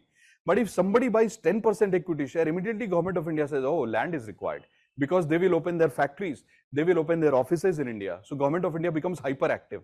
Oh, I have to help. Now see how that permission is granted. Look at the board, please. I'm going to ask you some questions. You keep looking at board, and then you please try to answer those questions. So what are the two ways in which FDI can come to India? We have discussed this already in trade, but I'm rediscussing it.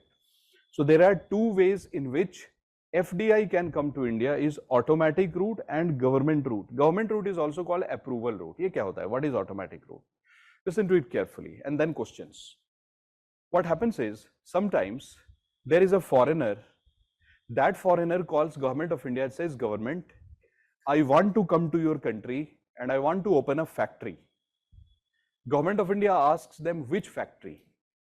So that person says, for example, I want to provide solar cells to Indians at a very affordable price. Solar cell related to energy. The moment Government of India listens to the word solar cell and energy, Government of India says, whosoever you are, don't send any application, don't send anything, just come to Delhi, book your ticket, roam around in India for 30 days. 30 days is the rule. Roam around in India for 30 days. Within 30 days, whenever you feel like, create a file, detailed project report, DPR, create a DPR, detailed project report, bring it to the Government of India. We will see if your project should be allowed or not. What is the government doing? Government is acting hyperactive. Government is trying to give a message to that person that India desperately wants solar cell renewable energy. So we will not stop you. You please come. We are putting a red carpet for you.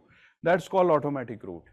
Under automatic route, there are some sectors which Government of India has mentioned here, and government has said that if any foreigner wants to come to India and make investment in India's energy sector, for example, I'll just give you one example. The rest of the examples I will ask in form of questions. So Government of India says if there is a foreigner who wants to invest in the energy sector of India, especially renewable energy, government says you don't need to take permission, no need to send any file, because file will unnecessarily waste 6 months and India badly needs energy security. So you please come to my country, roam around, and when you roam around for 30 days, within 30 days, give your file. So we are not very liberal also. We are saying give your file, but we are saying only when you come to India. So we are saying pehle ghar aa jao, then we will talk to you. If we like you, we will keep you. If we don't like you, we will kick you, right? But please come to our house first. So this is like, no, we are trying to say that we are inviting you, come enjoy the Indian hospitality. That's automatic route. Now, one of your online friend, he had just got the point. He says, sir, I can think of something. And he's saying that, sir, in Make in India, there are 27 sectors. Government of India has put most of those 27 sectors here, of course. और पहले ही answer बता दिया आपने. What will I ask in the class? I was going to ask you sectors which are in the automatic route. Most of the Make in India sectors list that I gave you, so it's there only. Okay, fine. And I was a bigger fool. I read your statement. I should not have read the statement. Now, government route or approval route. यहाँ पे देखिए, look at this. Government of India says, यहाँ पे तो I can ask questions. Government of India says there are some sectors about which India is very sensitive. India says we can't allow anybody to come to India and just start opening their factories. So there are some sensitive sectors where Government of India says that if you want to come to India, first send your application to DPIIT. Remember old DPIIT, Department for Promotion of Industries and Internal Trade, Ministry of Commerce and Industries. So government says if there is a foreigner who wants to come to India, I'll just give you one example. So if he wants to come to India and wants to make investment, let's say in biotechnology. Biotechnology is a very crucial, sensitive sector because you can do any experiment with vaccine, medicine, human life, kuch bhi kar sakte, you can do anything. Government says, no, no, it's very sensitive. If you want to come to India and open a biotech lab, then you have to first send your application to DPIIT. Don't come to India, send your application. DPIIT will take its own sweet time, 6 months, 3 months, 1 year, whatever time they feel like. Then DPIIT will forward the application to relevant ministry, right? So for example, somebody wants to start 5G technology in India. They have to send application to DPIIT. DPIIT will forward the application to Ministry of Telecom. And one copy of the application will be sent to RBI also, because this is FDI, foreign direct investment, and we are trying to bring money in a very sensitive sector.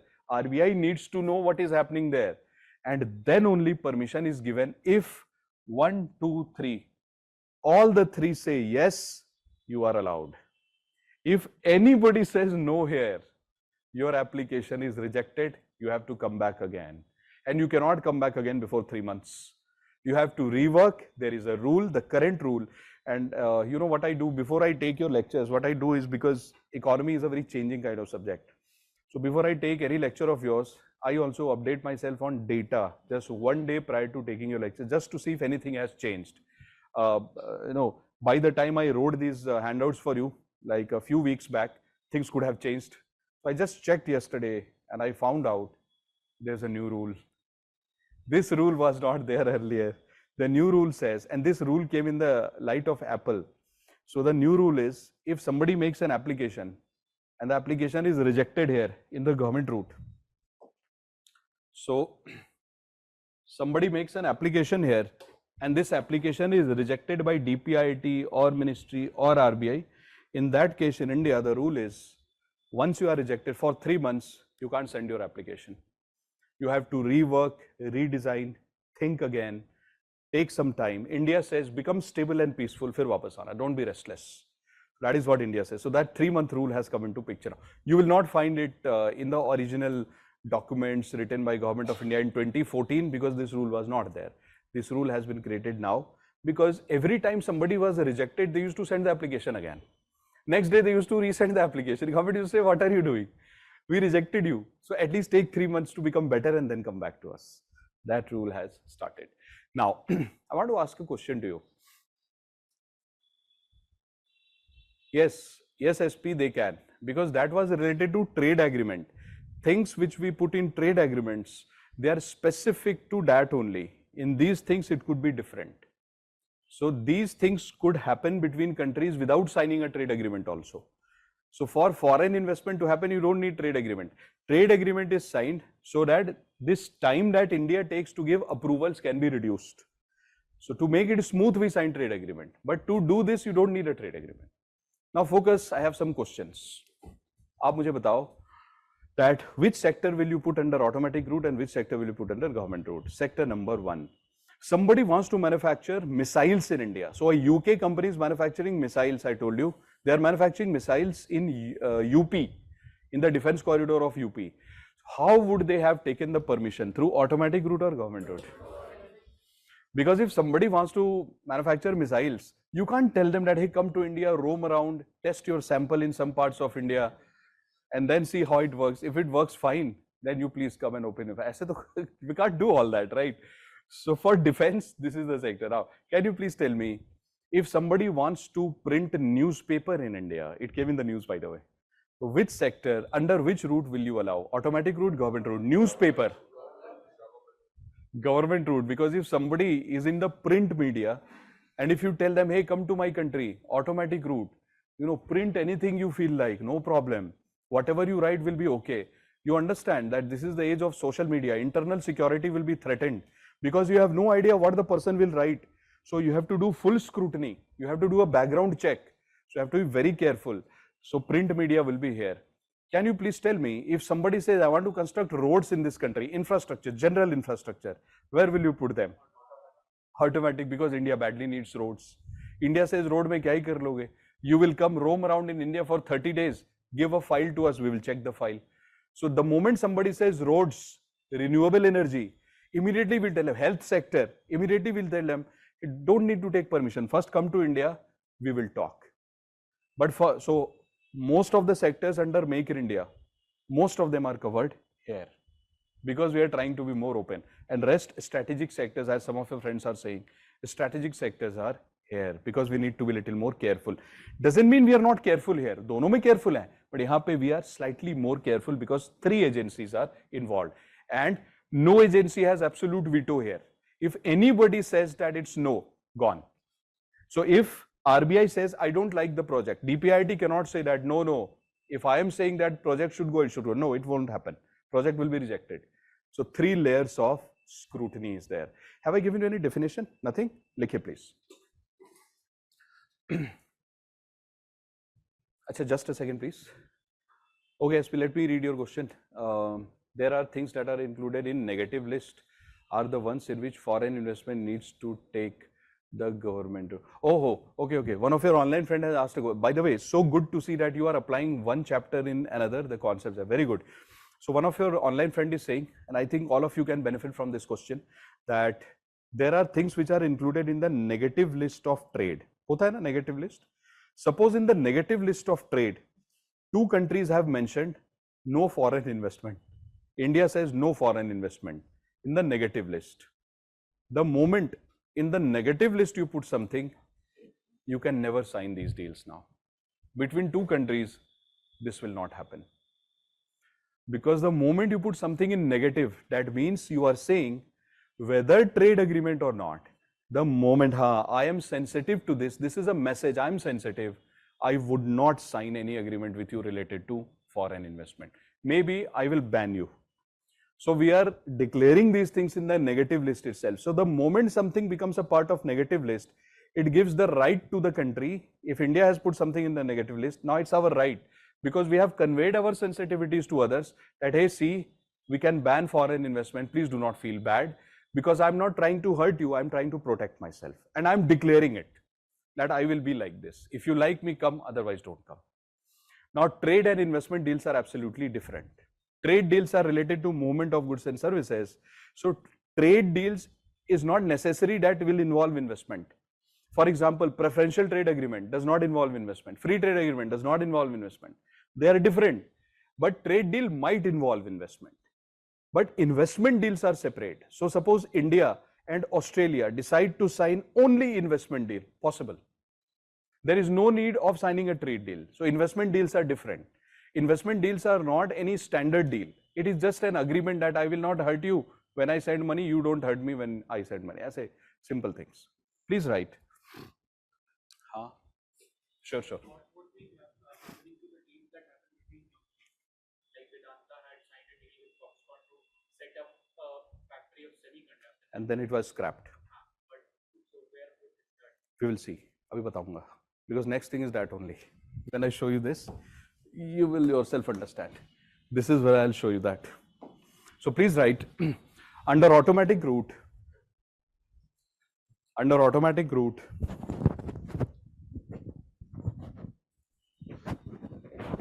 the foreign investor is not required. The foreign investor is not required to take prior permissions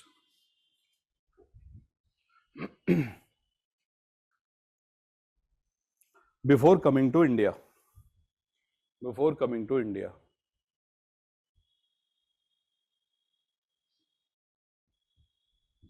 But once they arrive,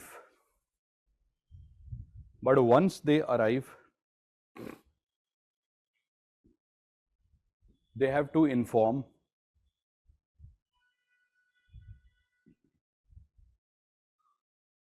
Government of India and RBI. They have to inform Government of India and RBI within 30 days. Within 30 days of arrival.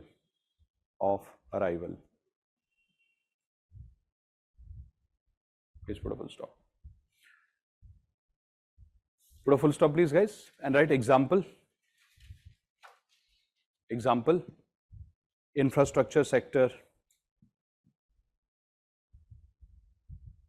renewable energy,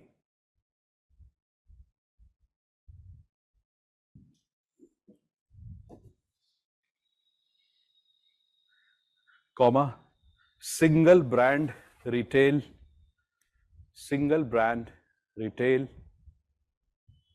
like Samsung, Apple, etc.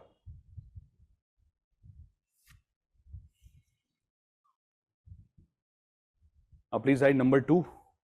I will explain single brand retail, don't worry, but let's first write the definition. Number 2, government route or approval route. Government route or approval route.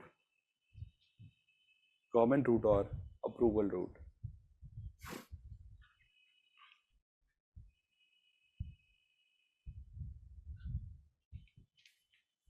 The question which you asked, it fits here. First is single, and second is it's not strategic. It has use in electronics, so we put it there. But okay, let me explain. Did you write government route and approval route? Now please write that. Under this route, the foreign investor Under this route, the foreign investor has to submit a detailed project report,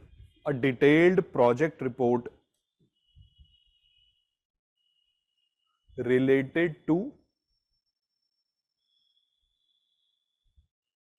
their investment plans in India,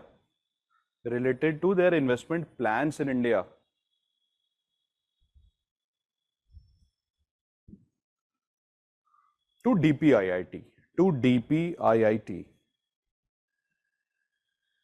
DPIIT forwards the application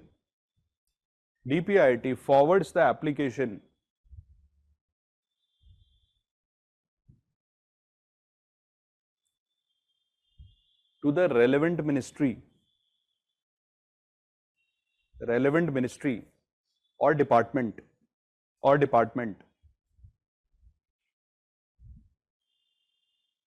as well as RBI.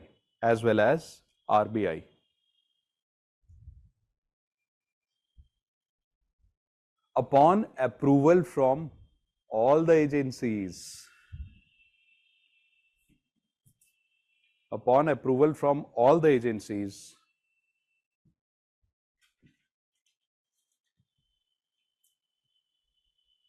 the FDI under automatic route is allowed. FDI under automatic route is allowed. Oh, sorry, government route. Sorry. FDI under government route. Thanks for correcting me. FDI under government route is allowed. Sorry, because we are doing the government route.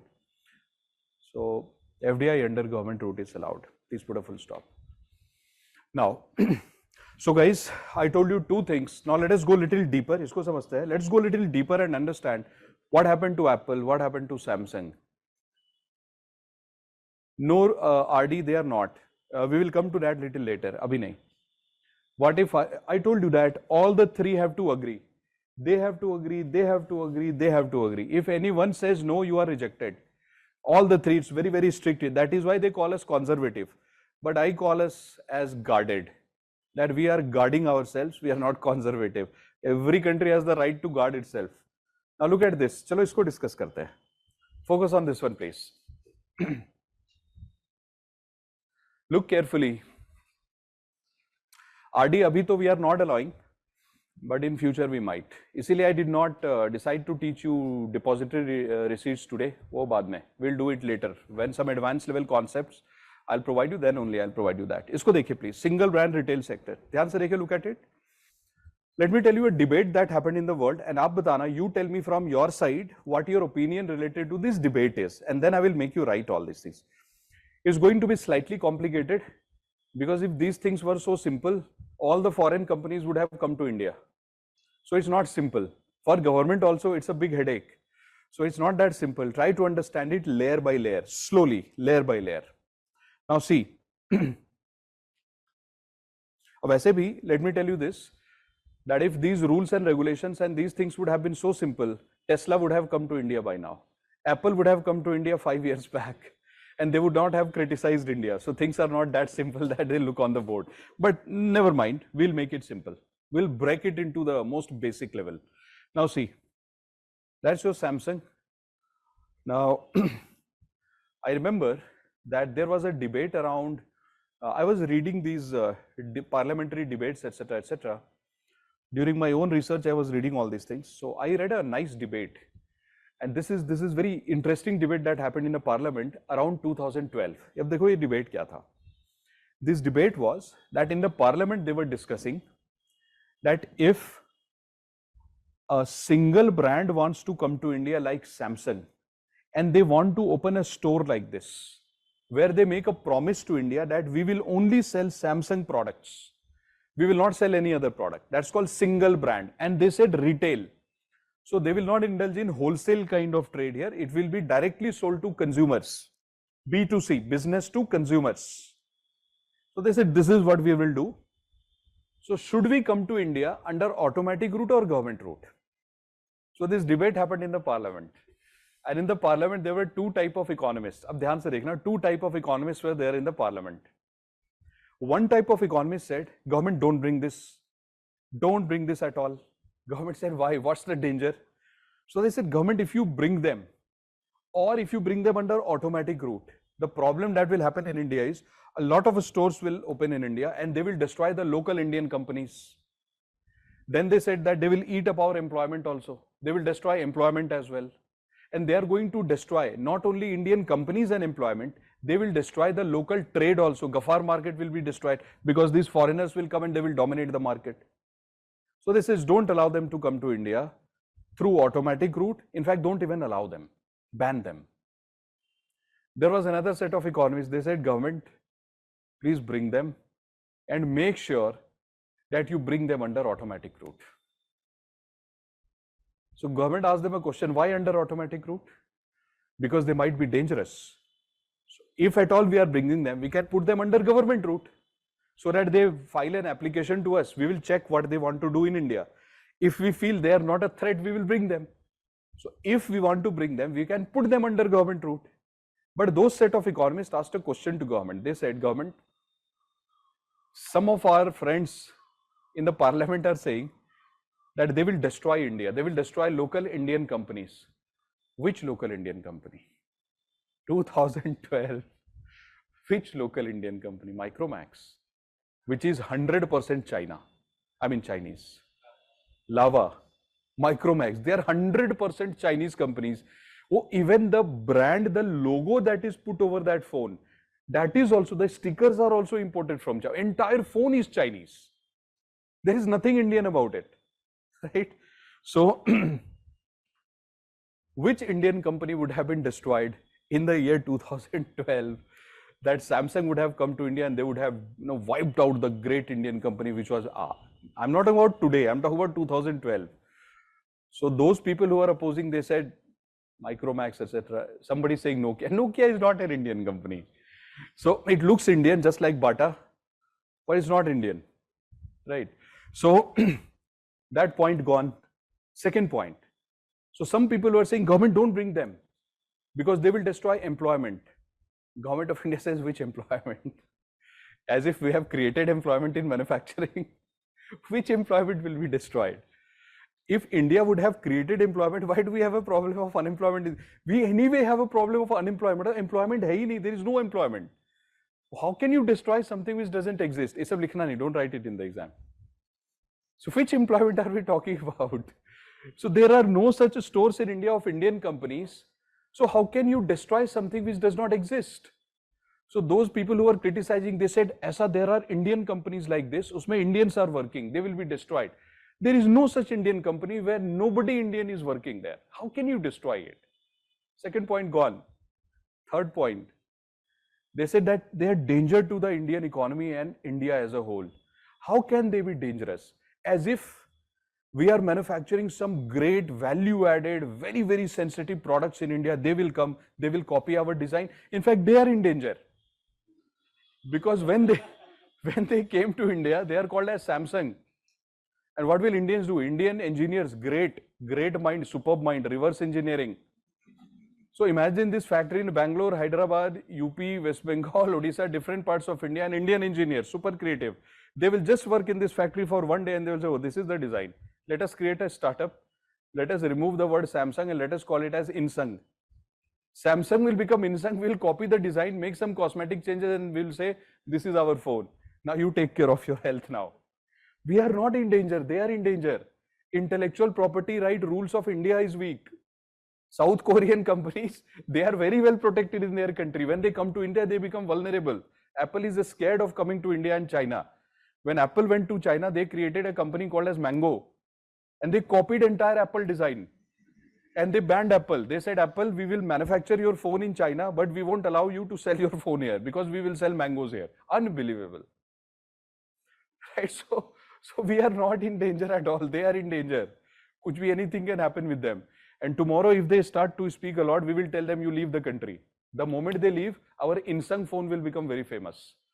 So we are not at all in danger because we don't have these things.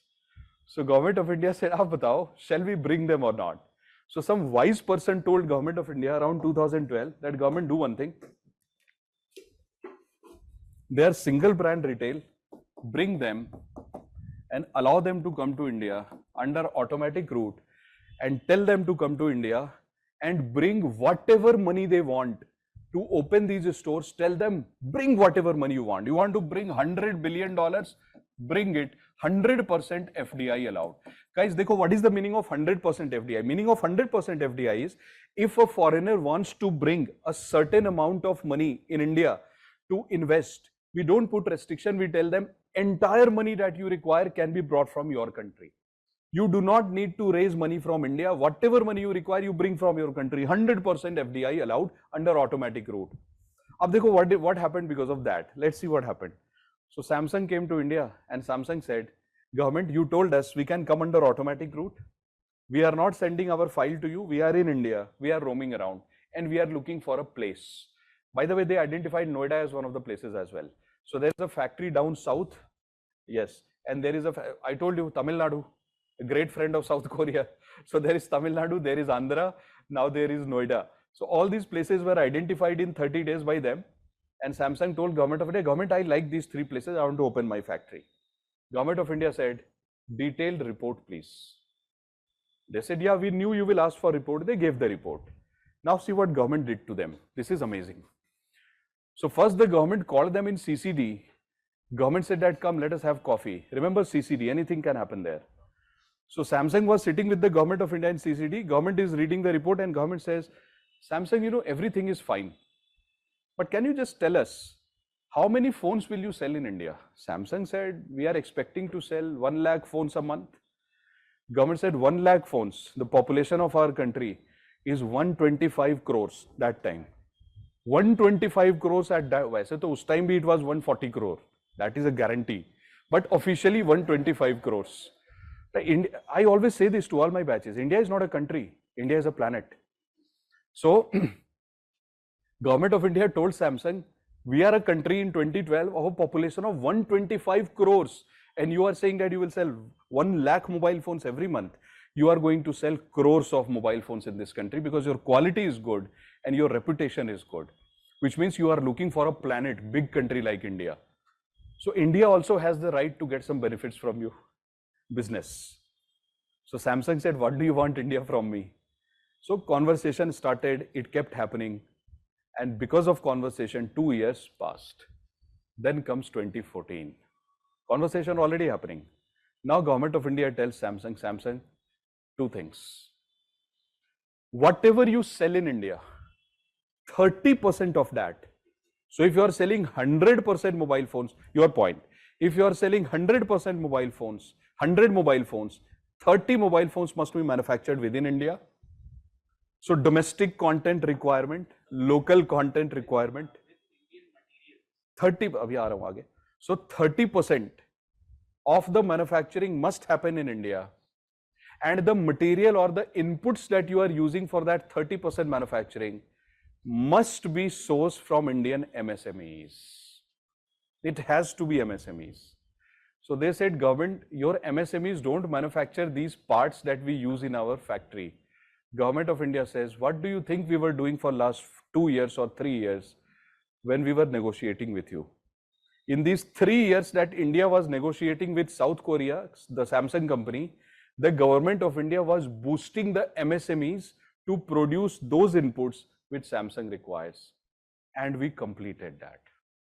And we gave a list of MSMEs to Samsung and we told Samsung, Samsung, if you want to produce 100%, so suppose you are producing 100 mobile phones in total and you are trying to sell it. Out of 100 mobile phones sold in India, 30 must be manufactured within India, make in India, and these 30 must use the inputs from Indian MSMEs. So dekho what we have been doing. So what we are doing is, we are promoting MSMEs and MSMEs are great employment providers. Not only this, we are also forcing directly or indirectly Samsung to bring their production related technology in India, because without that, how will they create factories? So without signing an agreement that they should share their technology with us, actually we took their technology. Up to we signed that agreement. In 2014, back at that time, we were not telling Samsung, share your technology. We were telling Samsung, produce in India. Why the same thing is there? And then we told Samsung, just one more request, Samsung. If you open your stores to sell the mobile phone, make sure that wherever you sell, you have a service center also. 30% of the spare parts that is sold in your service center must be produced in India in the MSMEs. We did not stop there. We said in your service center, you have to employ Indians. So that is what we did. So see, look what we did to them. First we told them, come to India, no problem, roam around for 30 days. And then we said, if you sell 100 phones, 30 phones make in India. In those 30 phones, use Indian inputs and Indian raw material. Those inputs and raw material must be brought from MSMEs. And Government of India has been very smart. We give permission only to those companies to come to India where we know that all the components that they require are produced by our MSMEs. Why do you think Government of India took 3 years to give permission to Apple? We were building infrastructure for them. So since 3 years this negotiation was happening and Apple was telling, let me come, India said hold. And what did India do? In the meantime, India promoted our MSMEs by pumping money and told the MSMEs, Apple is coming, they need a screen, manufacture the screen in India. So our MSMEs got ready. All the components are ready in India. Then we said, Apple come, 30% manufacturing in India. This is exactly what we are doing with all the Tesla. Tesla made fun of India 3 years back. Tesla said, India does not cooperate with us. We want to come to India, it doesn't let us come. India said, hold on. Now Tesla is coming. Why? From chip to the metallic part they have and to the circuit that they require in their vehicle, everything is manufactured by Indian MSMEs these days. Tatas, they are manufacturing everything in India. So India told Tesla, come to India and buy 30% of your inputs from Tatas. Then only you enter India. So guys, sometimes what happens is when we read in the newspaper, बहुत ध्यान से सुने, that some company wants to come to India and India says, don't come, we need time. So what we do is we outrightly start to criticize and we say what kind of structure we have. It's not about politics, etc. We start to criticize the Indian economic policy. What are we doing? Why do we need to be so conscious? ऐसा नहीं होता है. And government cannot come out in open and say that we are preparing our MSMEs for that. Tomorrow when you become IS officers, if Tesla tells you that I want to come to India but I will not manufacture in India, would you let them come? Because India should not be treated like a market. We are not only consumers, we are also innovators. So we will tell Tesla, Tesla, you hold on for 2 years. Let me create my MSME first, then I will call you. Because if not India, where will you go? Because India is the only country in the world with 151 crore population. Where else will you go? You have to come to India today or tomorrow. Just let us get ready first. This is what we did to them. This is called single brand retail. अभी आते हैं उसके ऊपर slowly थोड़ा धीरे से. So इसको लिखते हैं. Please write. Please write the debate between. हाँ सही कह रहे हो. Yes, you are right. Looks like that. Please write the debate between single brand retail and multi-brand retail. Look at this, multi-brand retail. The debate between single brand retail and multi-brand retail. लिखे. India allows 100% FDI, 100% FDI in single brand retail through automatic route. India allows 100% FDI in single brand retail through automatic route. But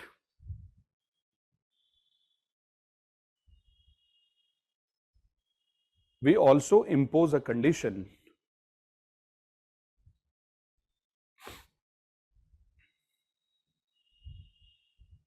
that the companies,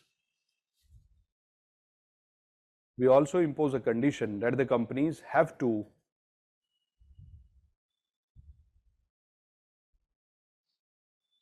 manufacture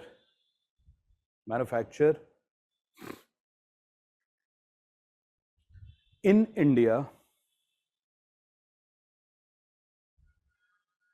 and they have to procure their raw materials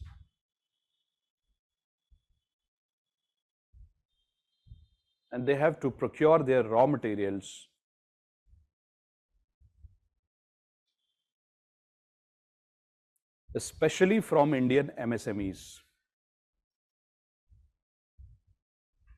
Especially from Indian MSMEs.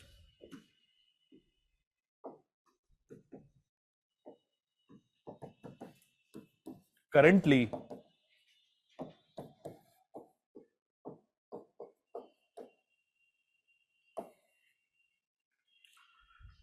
the domestic content requirement,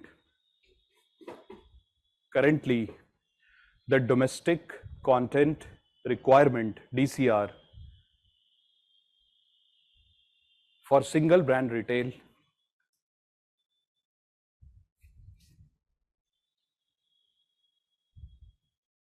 under automatic route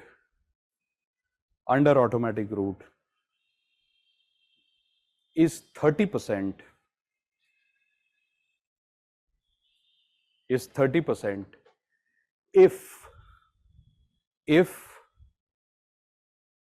the FDI is 51% or more. 51% or more. Let me explain. This is slightly complicated. So now see. अब ध्यान से देखिए, if I would have told you this initially when we started the discussion, you would not have understood this because it's very complicated in nature. Now you will understand this. It's easy. देखो कैसे. Look carefully, guys. I'm trying to explain something complicated, but now I think for my kids it will be very easy. Why? See, suppose there is this South Korean company Samsung. Look carefully, please. Suppose there is this South Korean company Samsung, and Samsung says that India, I want to bring $100 billion in India, and I want to create single brand retail, which means I want to open stores like this. Guys, focus. Don't lose focus even for a second when I explain this. Otherwise, you will not understand this point. 30% content requirement. Very crucial for prelims and mains. Samsung told Government of India that Government of India, I want to bring $100 billion in your country to open a chain of these single brand retail stores in your country in different cities. India single brand retail. Government of India told Samsung that Samsung, it's okay.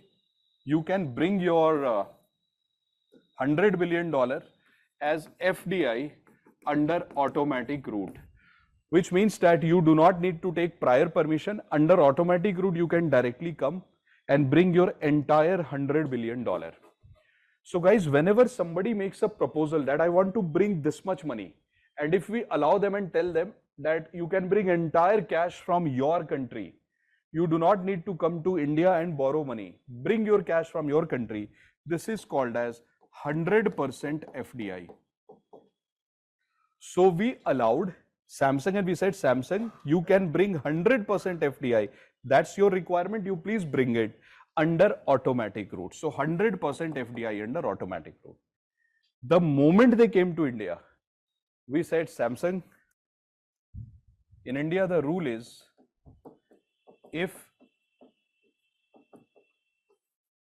anybody brings 51% or more FDI in India, so if your requirement is 100, so whatever you tell your requirement is, if you are bringing 51% of that in India on your own, which means you are 51% owner of your company in India, so in that case, domestic content requirement rule will be applied. So if you come to India and you open a store like this, and in this store, if the total investment is $100 billion, and if Samsung, out of $100 billion, Samsung has invested minimum $51 billion or more, and this is Samsung store now, because if you invest 51%, you are the majority. So the moment it hits $51 billion, now Samsung will be under a rule that 30% of whatever is sold in this store, 30% of that item has to be produced in India. Are you understanding this? But if, let's do the ulta part, opposite part. Let's change it. बहुत ध्यान से देखिए, I'm changing it. Suppose Samsung says that Samsung wants to bring $100 billion in India to open stores. Government of India said, sorry boss, not allowed. You can only bring $49 billion. $49 billion allowed. So out of your requirement of 100, only 49 allowed, which means 49 can be brought by Samsung from their country. The rest, remaining 51, Samsung has to arrange locally in India from some Indian company, which means Samsung will have to create an Indian partnership. So Tata's will become a partner of Samsung now. Tata's will give $51 billion, Samsung will give 49. Since Samsung is giving just 49 and not 51, so the domestic content requirement rule of 30% doesn't apply. So are you understanding this? The domestic content rule of 30% will apply to you only when you bring investment in India and you are the majority investor. Whatever investment you bring in India, if your investment touches 51%, so if this store is a store ka suppose the store's cost is 10 crore, and if Samsung is the owner of this store to the extent of 5.1 crore, so 5.1 crore is invested by Samsung. That means now 30% items sold here must be manufactured in India. But if the value of the store is 10 crore, but Samsung has given just 2 crores and rest 8 crore has been given by Tata's, then 30% domestic requirement not to be fulfilled. So if any foreigner says, India, I want to bring 51% of investment in your country because I want to be my own owner, India says, no problem, 30% domestic content requirement. And if company says, no, I will give 51% to Tata's, right? Then domestic content requirement rule is not there. This happens. Yes. So are you understanding these things? So these are those fine points where UPSC is asking question these. पहले क्या पूछते थे UPSC? Earlier used to ask that single brand retail is under automatic route or government route. Answer used to be automatic route. But now UPSC is asking a question that when does domestic content requirement of 30% applicable, or when is it applied in India? It is applied only when FDI in India is either 51% or more under automatic. Otherwise it doesn't apply. Likhe please. Write a note.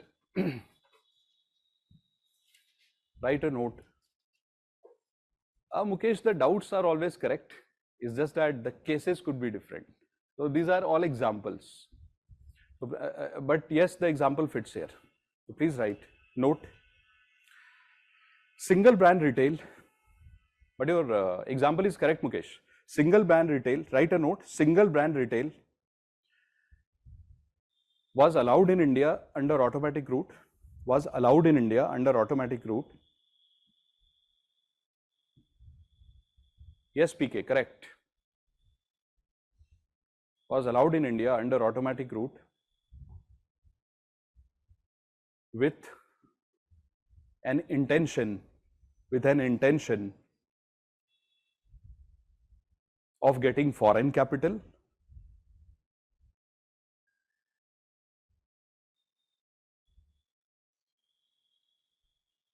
comma employment generation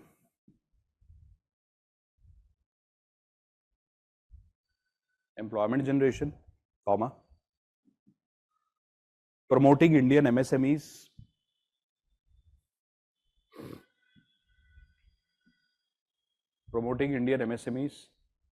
and improving Make in India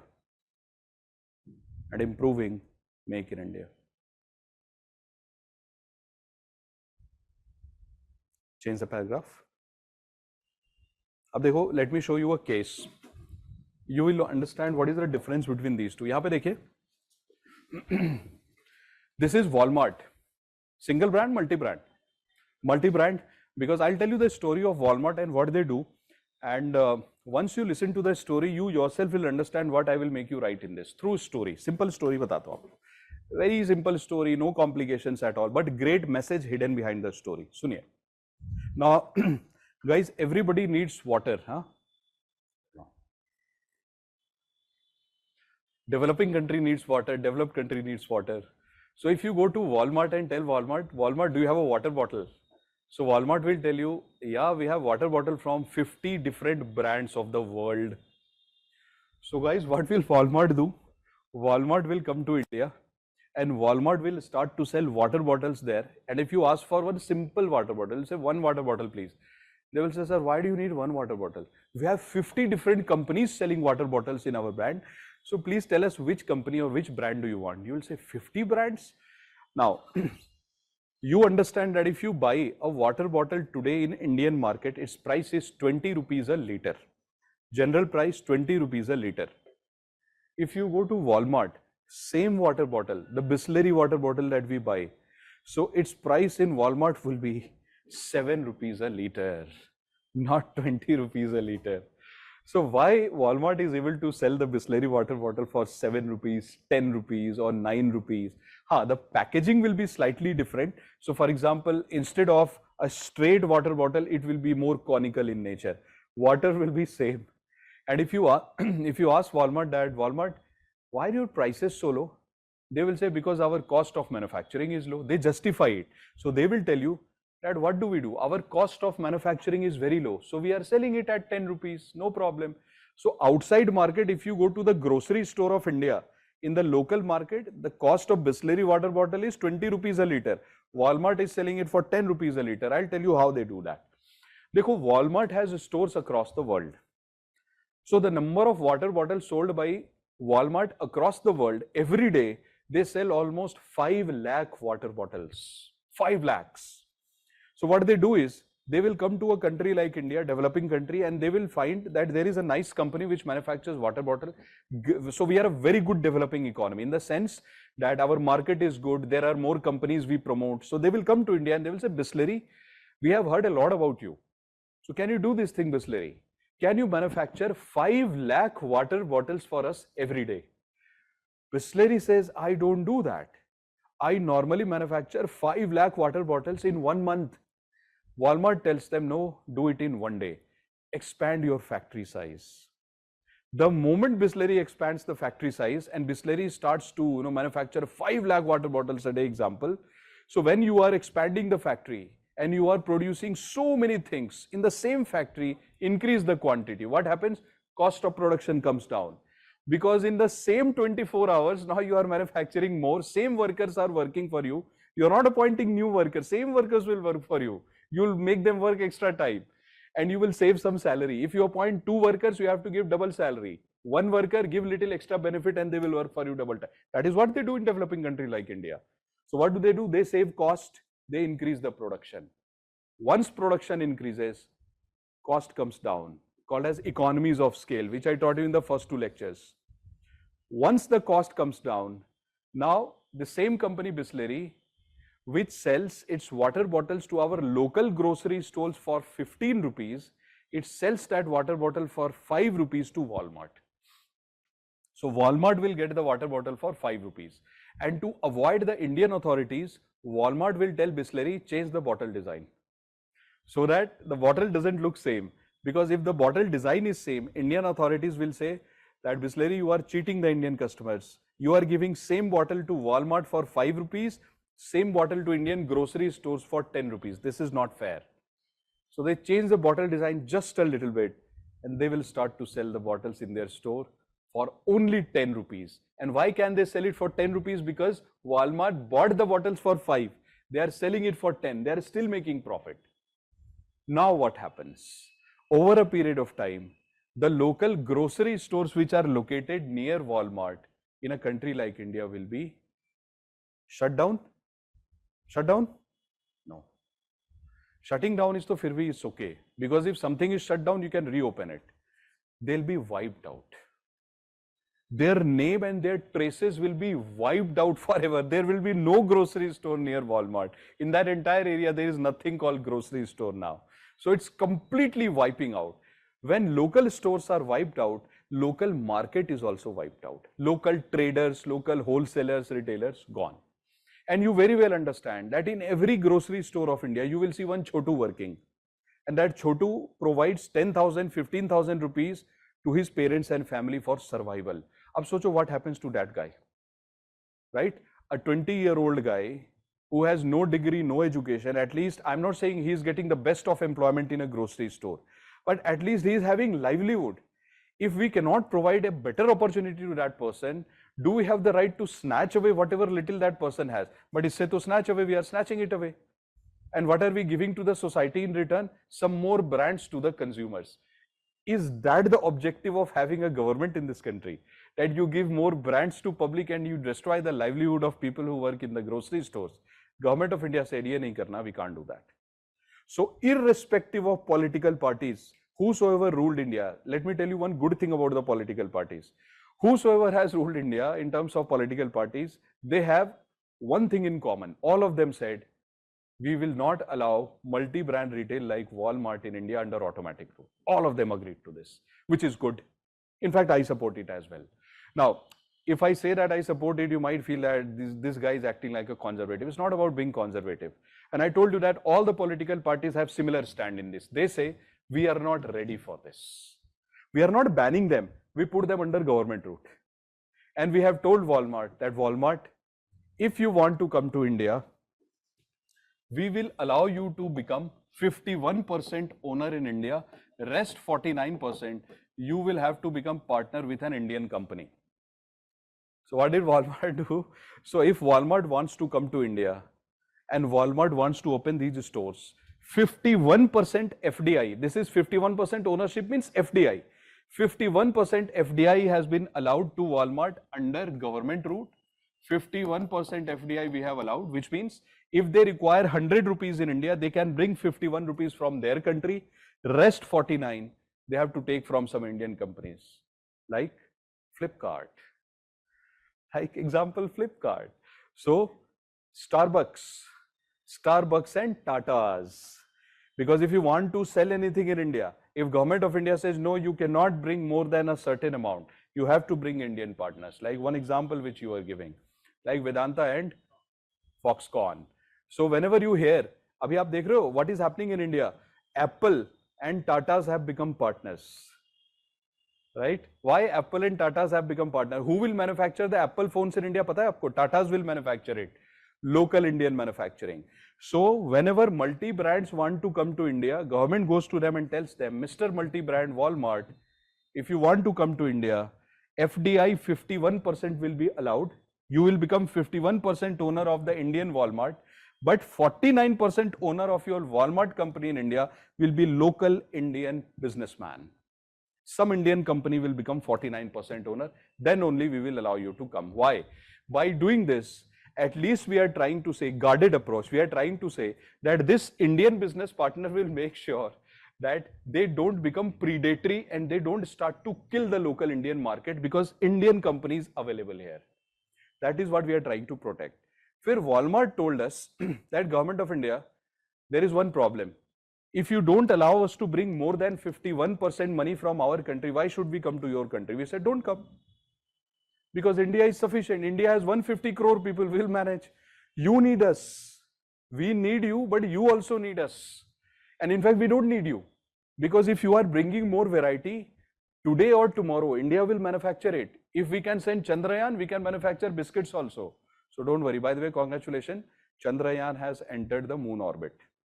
Right. So we told Walmart that if you want to threaten us by saying that 51% is low, please don't come. Because it will be low. Because for us, your variety is not important. For us, employment is important.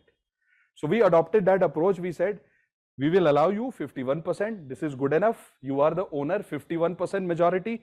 Plus we are protecting our employment also. When we will be ready, when we will feel that employment is under control, our youth is getting more opportunities, then we will open it and we will make it 100. So guys, I was just reading yesterday before coming to your class, as I told you, just to see if anything new has happened. So I have read that Mr. Piyush Goyal, he is the minister currently. So, and he's a very qualified person. He's a chartered accountant, a good guy. So what has he done? He has proposed to the government that now is the right time. I read his statement. Now is the right time that Government of India can open a new debate in Parliament of whether to increase 51% to 100% in next 5 years. And I told you the good thing about this topic is that both the ruling party and the opposition, their thinking is exactly same on this policy. They are saying we will not open it too fast.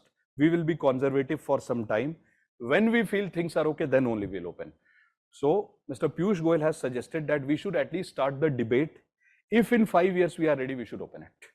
So that I read in the paper, which means if UPSC asks you that should India go for 100% FDI in multi-brand retail, currently 51% only, which means we are allowing Walmart to come to India and bring only 51% of their money, rest 49% Indian money.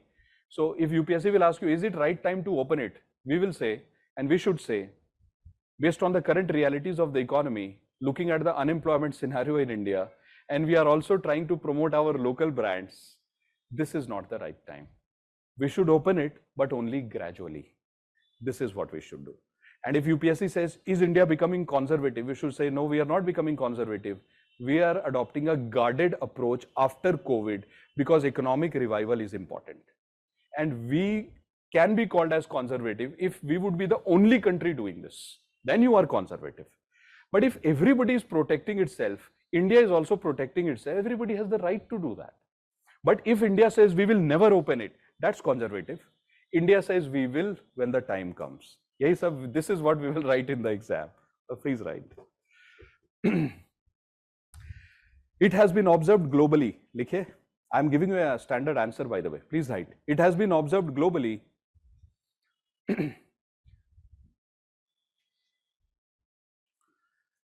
that with the coming up of multi-brand retail, yes, SM, correct. Good point. That with the coming up of multi-brand retails like Walmarts,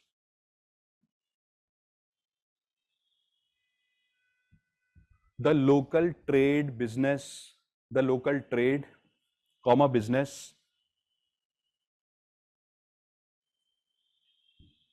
employment,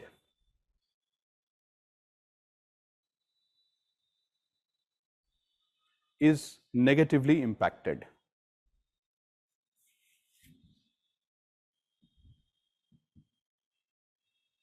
Please put a full stop. Given India's population,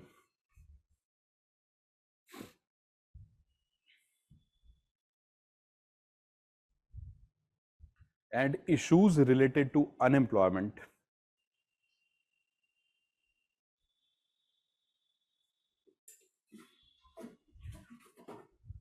the government of India is adopting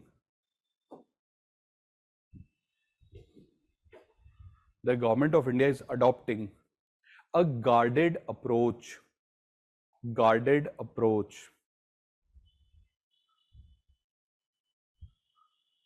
related to FDI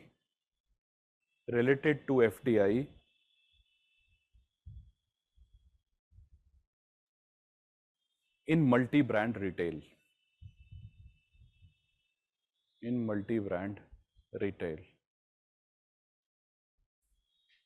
Please put a full stop.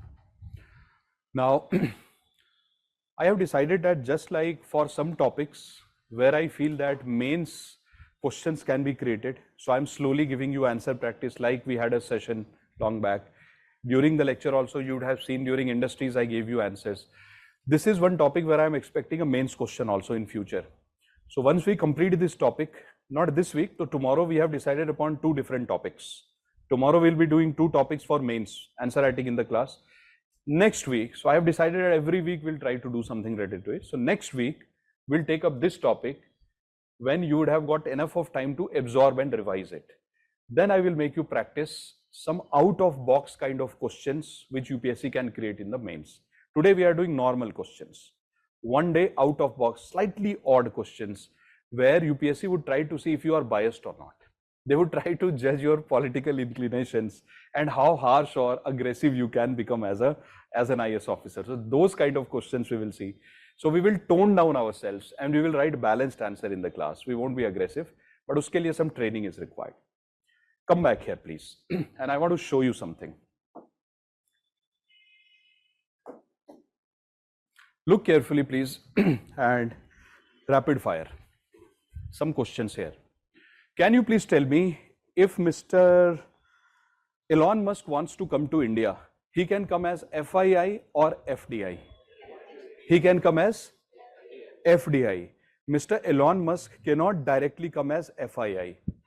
But can you please tell me that if Mr. Elon Musk wants to invest in 5% equity share of Tata's, should we allow or should we ban that person? 5% equity share in Tata's, Mr. Elon Musk wants to come, ban or allow? Allow. Why? Because with permanent friends in life, we also need friends who are temporary. Like suppose you are traveling to a place and you want to stay in that place for 2 months and you get a local friend. It's good to have local friends because they will tell you that how does the local environment behave, etc., etc. So if you meet some strangers in life, you should not have this attitude that every stranger that you meet, you should make them your family member. With a problem, because you don't know them. By definition, stranger means unpredictability. But yes, strangers can be converted into friends, hi and hello kind of friends. So we have two kinds of friends in life.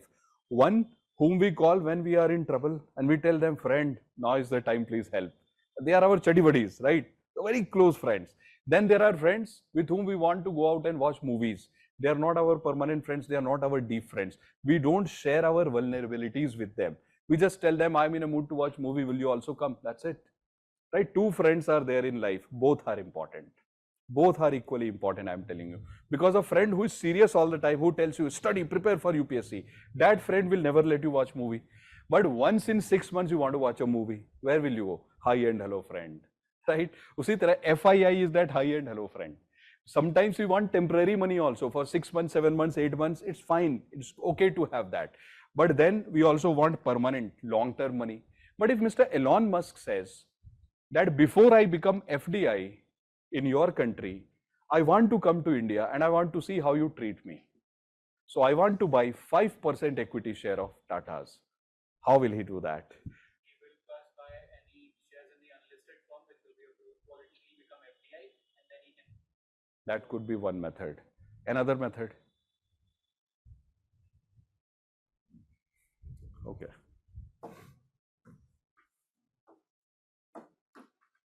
This diagram is there in your material that I have provided, so you don't need to draw it.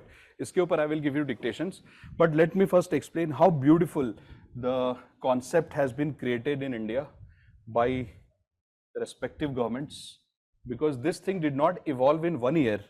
It evolved in India over a period of time. It's there in your material. Let me explain, and you will also realize that, wow, we have been able to create such a robust system over a period of time. We are very progressive in this, by the way.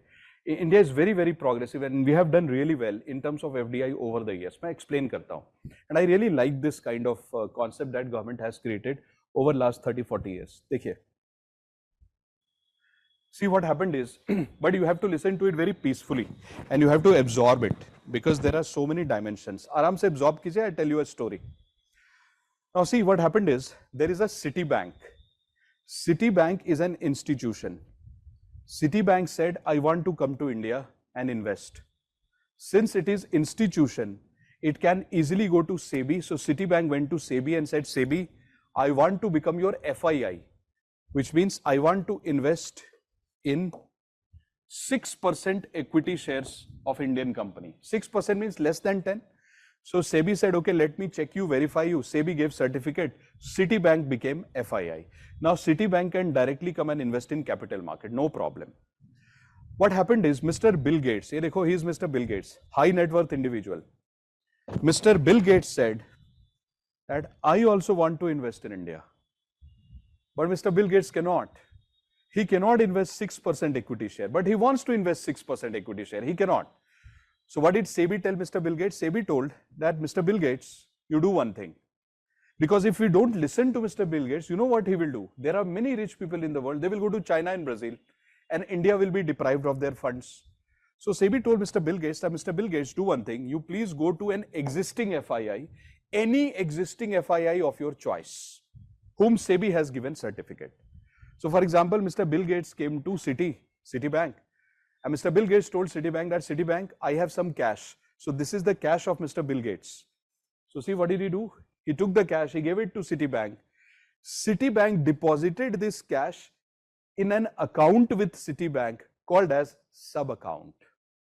So sub-account is an account which a rich individual, only individual, can open with an FII. So Mr. Bill Gates opened an account, put the money in that.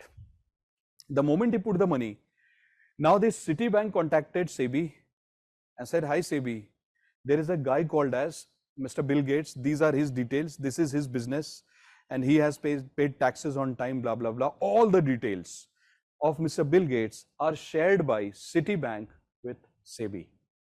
SEBI says, hold on, let me verify. So 2 layers of verification has happened. Mr. Bill Gates' details have been verified by Citibank.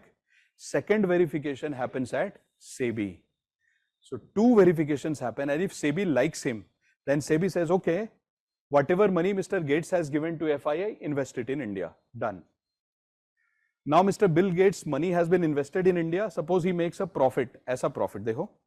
So he makes a profit of extra 20 rupees, a profit. This is his money, Bill Gates, profit. This money now has to return to Mr. Gates. So when this money is returning to Mr. Bill Gates, this Citibank says, where is my commission? And Citibank deducts the commission, and Mr. Bill Gates gets only this amount. Mr. Bill Gates got very upset. He said, is this the way you treat super rich individuals across the world in India? Because I am giving my hard-earned money to you guys so that you can use the money in your capital market, bond, share, etc. And in future, I want to become your FDI. And this is how you treat me. You force me to go to Citibank. And then you force me to give commission to Citibank because it is helping me. But I don't need the help. I can directly come to your country. And plus, a rich guy says, he says, money is not important for me. Time is important. You are wasting my time. Because you are forcing me to go here, they will scrutinize me. Then again, another layer of scrutiny. And what will come to us then? That Mr. Bill Gates is a good guy. Why do you do all this? Why not one layer of investigation? So SEBI realized that this is a problem. So what did SEBI do? SEBI took help of Mr. UK Sinha. UK Sinha committee was appointed, and SEBI asked Mr. UK Sinha that, Mr. UK Sinha, is there any way or is there any method through which we can take money from either rich individuals or group of rich individuals? Somebody was talking about group in the class today. So either one individual or group of rich individuals, friends, rich friends, they want to come to India. Why do we force them to go to Citibank? Can't we bring them directly? See what UK Sinha said. UK Sinha said that Government of India, there is an organization in the world called as Financial Action Task Force, FATF, right? What is FATF? Currently, there are 39 members of FATF. India became a member of FATF in 2010. China is also a member of FATF, right? Created in 1989. Now, what is FATF doing? बहुत ध्यान से सुनिए, please.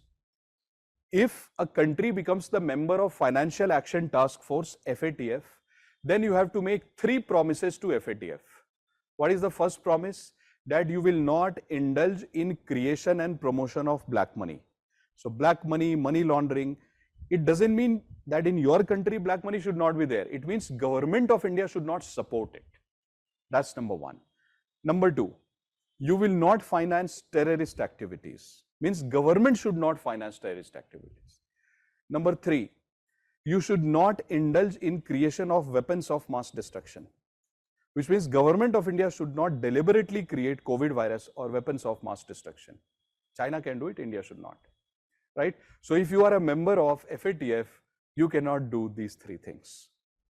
Now, Mr. UK Sinha told Government of India that Government of India, but you need to bring one condition, that if a rich person like Mr. Bill Gates wants to invest money in India, just ask them one question, that the country to which he belongs, is that country a part of FATF?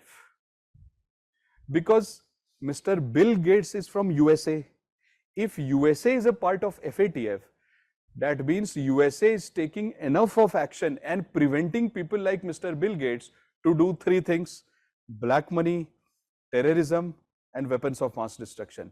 So one layer of scrutiny already done. What Citibank is doing, you don't need to even do that. If the member, the person who wants to invest in India belongs to a country which is already a member of FATF, one layer of scrutiny automatically done. So what you can do is you can directly tell this rich guy that, hello, Mr. Rich Guy, if you are Mr. Bill Gates and if you belong to USA and USA is a member of FATF, then we don't need to send you to Citibank, because what will Citibank do? Government of USA has already scrutinized you. Then you please directly come to SEBI, submit your documents. If SEBI likes you, they will allow you to come to India and invest. Done. This new method of investment is called as QFI, Qualified Foreign Investment. There is something which I taught you, QII, Qualified Institutional Investment. Brilliant. And this is QFI, Qualified Foreign Investment, because these are foreign investments. वो दोनों different है.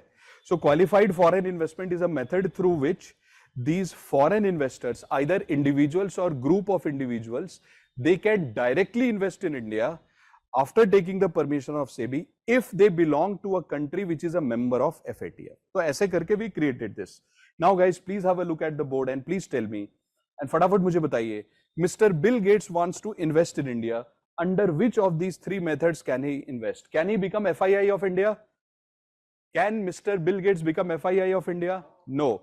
Can Microsoft become FII of India? Yes. But Mr. Bill Gates cannot. So Mr. Bill Gates, if he wants to invest in India, can he come to India through sub-account? Can he come to India through QFI? Yes. So through FII, institutions can come.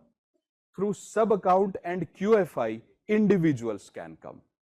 But all these three methods, if you look carefully, they are volatile money. Nobody from here is giving more than 10%.